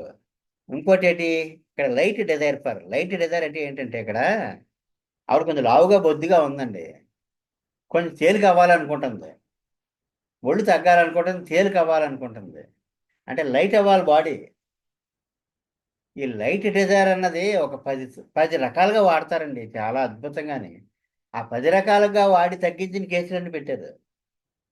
Light Dzire అంటే ఇక్కడ ఏంటంటే ఈ సందర్భంలో మనిషి లావుగా ఉంది గనుక కొంచెం లైట్ అవ్వాలి. ఒళ్ళు తేలిక పడాలి. తేలిక పడాలి గనుక లైట్ అవ్వాలి. లైట్ వెయిట్ అంటాం కదా! అలాగా. లైట్ డిజైర్ ఫర్లో ఏంటంటే ఇంకో కాంతి కావాలి. లైట్ ఏంటి బాబు, చీకటిగా ఉంది, లైట్ కావాలి నాకు ఎప్పుడూను. Light desire for. అలాగే ఇది ఏమై ఉంటుంది అంటారండి, ఈ కిడ్నీ ప్రాబ్లం అయి ఉంటారు, లోపల ఏమైనా మార్పులు ఏమైనా వచ్చినాయా, లేదా ఏమై ఉంటుంది అంటారు అని తెలుసుకోవాలని, అంటే ఎన్లైటెండ్, టు బి ఎన్లైటెండ్, డాక్టర్ని అడిగి ఆ సంగతులన్నీ తెలుసుకోవాలని అడుగుతున్నారు అన్నమాట అండి. అది కూడా లైట్ డిజైర్ ఫర్. అలాగే అందరూ ఏదో మూడిగా మూతి ముడిచి కూర్చున్నారు. కూర్చుని ఒకడు అన్నాడు హాయ్ అన్నాడు అంతే వచ్చి. అంటే ఈ మూడు అంతా పోగొట్టేసాడు వచ్చి. అంటే లైట్గా ఉంటాడనమాట, ఎప్పుడు లైట్ మైండెడ్. మేము ఎలా కారులో కూర్చుని ఒక అరగంట గంట సేపు ఏం మాట్లాడుకోలేదు. అంత వెనకాల ఆ, ఉన్న మా ఫ్యామిలీ మెంబర్ ఏముందంటే, సరిగ్గా ఇదే తారీఖుని మన ఇంట్లో పెళ్ళి అవుతుంది కదండి అందంతే. అంటే ముందు మేము అందరం కూడా ఎలా బిగిసిపోయి ఉన్నాం, ఏం మాట్లాడుకోవట్లేదు. ఇదే తారీఖుని లాస్ట్ మంత్ మన ఇంట్లో పెళ్లి కదండి, అవును భలే ఉంది అని అప్పుడే మేము అందరం మా మూడ్ అంతా మారిపోయింది. అంటే ఆవిడ ఏం చేసింది, మమ్మల్ని ఎన్లైటన్ చేసింది అనమాట అండి. అని ఎన్లైటన్ చేసింది, మమ్మల్ని అందరినీ తేలికపరిచేసింది, ఆ మూడ్ మార్చేసింది అనమాట అండి, లైట్ మూడ్లోకి తీసుకొచ్చేసింది. అక్కడ కూడా లైట్ డిజైర్ ఫర్ చిన్న బుక్లెట్ ఉంది, లైట్ డిజైర్ ఫర్ ఎన్ని రకాలుగా వాడచ్చు అనేది. చాలా శేఖల్ గారు వాడతారండి ఇది. అంటే ఇక్కడ మన సందర్భం ఏంటంటే, affectionate, ambition, anxiety, future about, light desire for 4 mind సిమ్టమ్సే. క్యాల్కేరియా కార్బ్, క్యాల్కేరియా కార్బ్ వేసి ఉండి ఆవిడ మనం, ఎందుకంటే ప్రైవసీ కావాలి కనుక ఫోటో గీటో మనం చూడడం, కానీ బొద్దిగా లావుగా ఉన్నది ఆ అమ్మాయి. దాంతో ఏమిటంటే ఆ తత్వం కూడా, శరీర తత్వం కూడా అలాగే సరిపోయింది. అవే నాకు తెలియదుగా ముందు, ఓన్లీ ప్రవర్తన బట్టి వేసాను. ఎట్లా క్యాల్కేరియా కార్బ్ వేసాం, చూడండి మరి అలాగే తగ్గిపోయింది మరి. అయితే ఫిజికల్స్ తీసుకుందాం సరదాగా అని చెప్పి ఫిజికల్స్ కూడా తీసుకున్నాం. ఎలా తీసుకున్నానండి, ఇంకా చూసారండి, ఆకలేస్తే తలనొప్పి వచ్చేస్తుంది. ఫాస్టింగ్ భోజనం టిఫిన్ లేట్ అయింది అనుకోండి తలనొప్పి వచ్చేస్తుంది. మరి అంతేకాని తలనొప్పికి మంది ఏముంది, ఇందాక అనుకున్నాం కదా, వెన్ను వేరు వయ్యి. తలనొప్పి అంటే ఉత్తి తలనొప్పికి ఏం మందు లేదు, కానీ సందర్భం ఉండాలి, ఏదో సందర్భం అప్పుడు మందు ఉంది మళ్ళీ. హంగర్ ఫాస్టింగ్ అగ్రవేషను, అంటే భోజనం చేయకపోతే తలనొప్పి వచ్చేది, ఇంకా ఎక్కువైపోతుంది తలనొప్పి. ఎక్కడ చూడండి చెమట పట్టేస్తుంది, పాదాలకు చెమట పట్టేస్తుంది, ఇంకా పాదాల మీద వాట్స్ ఉన్నాయి, అలాగే వాట్స్ బ్లాక్గా ఉన్నాయి, బ్లాక్గా ఉన్నాయి మనం చూసాం ఇప్పుడు. ఒబిసిటీ, యంగ్ పీపుల్, అమ్మాయి యంగ్, లావుగా ఉంది, అంటే బొద్దుగా ఉంది, ఒక స్థూలకాయం అనమాట. లావు అయిపోతున్నాను లావు అయిపోతున్నాను అన్నది. ఇంకా కాళ్ళు ఎలా లావు అయిపోయాయి చూడండి, అంత బాడీ పార్ట్స్ ఎన్లార్జ్డ్ ఫీలింగ్ అని చెప్పి ఇది కూడా పెట్టాను. కానీ రివరెన్స్ అంటే గౌరవం అనమాట, చాలా మర్యాదపూర్వకంగా మాట్లాడింది. ఇక్కడ ఇంటూ పెట్టాను చూసారండి, ఇంటూ పెట్టినవి అన్నీ ఇక్కడ ఏం లెక్కలోకి రావు, పైన ఓన్లీ మైండే వస్తుంది. ఈ వీటికి ఇంటూలు పెట్టి మెంటల్ అయిందో వచ్చేస్తుంది, అది కూడా చూపిస్తాను. చూడండి ఇక్కడ చూడండి, మైండ్ సిమ్టమ్స్ బ్లాంక్ చేసేసాను, చేసి ఓన్లీ బాడీ ఫిజికల్సే పెట్టాను. మొడాలిటీస్ ఉండాలండి, మొడాలిటీ ఉంటే క్యారెక్టరిస్టిక్ సిమ్టమ్, మన క్యారెక్టరిస్టిక్ సిమ్టమ్స్ ఉంటేనే ఇది. ఒట్టి తలనొప్పి, ఆకలి ఉంటే ఎక్కువైపోతుంది, ఆకలి ఉన్నప్పుడు అరిపాదాలు చెమటలు పోసేస్తున్నాయి, పాదాల్లో సురుడిగాయలు, సురుడిగాయలు ఎలా ఉన్నాయి మళ్ళీ నల్లగా ఉన్నాయి, యంగ్ పీపుల్ ఊబకాయం. ఇలా పెట్టినా సరే సేమ్ డ్రగ్ వచ్చింది సర్ప్రైజింగ్గానే. ముందేమో ఓన్లీ మైండ్ పెట్టాం, ఓన్లీ మైండ్ పెట్టినా క్యాల్కేరియా కార్బ్ వచ్చింది. ఎక్కడ క్యారెక్టరిస్టిక్ సిమ్టమ్స్ అంటే కొంచెం మొడాలిటీస్ కలిపి సిమ్టమ్స్ పెట్టాం, మైండ్ పక్కన పెట్టాం, పెట్టిన సరే క్యాల్కేరియా కార్బే వచ్చింది చూడండి. ఆమె కూడా రిలీఫ్ వచ్చేసింది కదండి. అది అలా పనిచేస్తాయి మందులు. ఇది చూడండి, ఇందులో ఒక కేసు, మూడో కేసు పెట్టాను లేదో. ఈయన ఏమిటంటే ఒక మాస్టర్ అనమాట అండి, పాఠం చెప్తూ ఉంటే నీరసం వచ్చేస్తుందండి. ఒక గంట పాఠం చెప్తారు, ఇంకొక అరగంట గంట మాట్లాడాల్సి వస్తే నీరసం వచ్చేస్తుంది. అదే రాసుకున్నారు ఏమని, వీక్నెస్ టాకింగ్ ఫ్రమ్. ఓ దగ్గు వచ్చేసి తెమడ కింద పొలుమని శ్లాష్మం వచ్చేస్తుంది. ఎక్స్పెక్టరేషన్ అంటే శ్లాష్మం, ప్రొఫ్యూజ్ అంటే విపరీతంగా వచ్చేస్తుంది. అది గ్రీన్ కలర్లో ఉంది, కలర్ చాలా ఇంపార్టెంట్ అండి, డిశ్చార్జెస్ కలర్ చాలా ఇంపార్టెంట్. ఎల్లో కలర్లో ఉన్నాయి, గ్రీన్ కలర్లో ఉందా, ఈ కలర్ ఇంపార్టెంట్. అంటే ఎక్స్పెక్టరేషన్ అంటే కళ్ళి శ్లాష్మం గ్రీనిష్. అయితే ఇంకోటి ఏంటి, దగ్గు ఎటుపక్క పడుకుంటే ఎక్కువైపోతుందండి, కాఫ్ లయింగ్ ఎగర్వేషన్ రైట్ సైడ్. కుడి పక్క తిరిగైందో దగ్గు వచ్చేసిందే, ఇంకా లేచిపోవాలని. ఇంకోటి ఏంటి పాపం అవడానికి లేదు, ఎవరన్నా జోకేద్దని అవడానికి లేదండి, దగ్గు వచ్చేద్ది. కాఫ్ లాఫింగ్ ఎగర్వేషన్ కొంచెం అని అన్నాడు అనుకోండి, ఇంకా మొదలైపోద్ది దగ్గు. అయితే అవన్నీ మరి peculiarities of the man, not the. దగ్గుకు మందు ఉందా? లేదు. దగ్గు కలవాడికి మందు ఉంది. కలవాడు అంటే ఏంటండి? కలవాడు అంటే ఏంటంటే, ఎవరైతే నవ్వితే దగ్గు వస్తుందో వాడు, ఎవరైతే కుడిపక్క పడుకుంటే దగ్గు వస్తుందో వాడు, ఎవరికైతే కళ్ళి శ్లేష్మం ఆకుపచ్చగా పడుతుందో వాడు, ఎవరికైతే శ్లేష్మం లొబ్బలొబ్బల కింద ఇంతంత పడిపోతుందో వాడు, ఎవరైతే గంటకు మించి మాట్లాడితే నీరస పడిపోయి చతికిలు పడిపోతున్నాడో వాడు. అంటే అది medicine is for the man, not for the disease. అక్కడ ఆ కీలకం పట్టుకోవాలని మనం. ఇంకో కేసు ఉందండి, ఇప్పుడు నిన్ననే అది కాలు నరం లాగేస్తుంది బాబు. ఇది ఈయన నాకు మామయ్య అవుతారు, ఫోన్ చేశాడు. ఏడు మామయ్య ఎలా ఉందంటే, నాకు కాలు అంతా లాగేస్తుంది, కుడికాలు అన్నారు. ఏంటి లాగేస్తుందా, నొప్పి ఉందా అన్నది. ఏం నొప్పి లేకపోతే నొప్పి ఉండదేంటి మరి? అంచేతే చెప్తున్నాను, నొప్పి ఉంది కనుక. అమ్మో, సమాధానం చెప్పాలంటే కోపం వచ్చేస్తుంది. మనకు సిమ్టమ్స్ మనకు కావాలి. నొప్పి ఎలా ఉందని అడిగావు, నొప్పి లేకపోతే నీకెందుకు ఫోన్ చేస్తాను ఇలా ఉంది అంటే, అదే లక్షణం మనం తీసుకున్నాం. చెప్పకపోతే చెప్పకుండా లక్షణం తీసుకుంటాం, చెప్తే చెప్పే లక్షణం తీసుకుంటాం. ఎలా ఉంటే అలాగా. ఏం పెట్టామండి? ఆన్సర్ వెన్ ఒబ్బలైజెట్, సమాధానం చెప్పాల్సి వస్తే కోపం వచ్చేస్తుంది. ఆన్సర్ వ్యాంగర్ వెన్ ఒబ్బలైజెట్ ఆన్సర్ పెట్టేసాం మనం. పెట్టేశాక అతను ఏమన్నాడు? కుడికాలంతా లాగేస్తున్నాను కదండి, sciatica, sciatic nerve right side పెట్టాము. మనకి రైట్ సైడ్ అంటే సైడ్ వచ్చింది ఓకే, కానీ ఎలాంటి పొజిషన్లో ఇతనికి ఎక్కువగా ఉంటుంది? అదే కదా మనిషి కలవాడు, నొప్పి కలవాడు కావాలి మనకి, నొప్పి కాదు. అంచేత పెయిన్ ఎక్స్ట్రీమిటీస్ అంటే కాళ్ళు చేతులను. పెయిన్ సయాటిక్ ఎప్పుడు కాళ్ళలోనే ఉంటుంది, అది nerve, sciatic nerve. Sciatic nerve drawing up limbs amelioration అండి. పడుకున్నాడు అనుకోండి, ఇలా ముడిచిపెట్టి పడుకోవాలి. కాపుకుంటే నొప్పి వచ్చేస్తుంది, ఇలా ముడిచిపెట్టుకో పడుకోవాలన్నమాట అండి. అది ఏ పొజిషన్లో ఉన్నాడో మనకు కావాలి. అతనికి కోపాడుతున్నాడు ఒక పక్క నుంచి, అయినప్పటికీ అలా అందులోనే నొల్లుకున్న సిమ్టమ్స్. ఇంకోటి ఏమన్నా తెలుసా అండి? పెయిన్‌ఫుల్ సైడ్ ఇదే మెయిన్ అండి. పెక్యులర్ సిమ్టమ్ ఏంటో చెప్పమంటారా? చూడండి. Sciatic pain, lying amelioration side on painful side. కుడి పక్కేమో కాలు నొప్పా, ఆ కుడి పక్కే పడుకుంటున్నాడు, ఎడమ పక్క తిరగలేకపోతున్నాడు. ఎటు పక్క నొప్పి ఉందో అటు పక్కే పడుకుంటున్నాడు.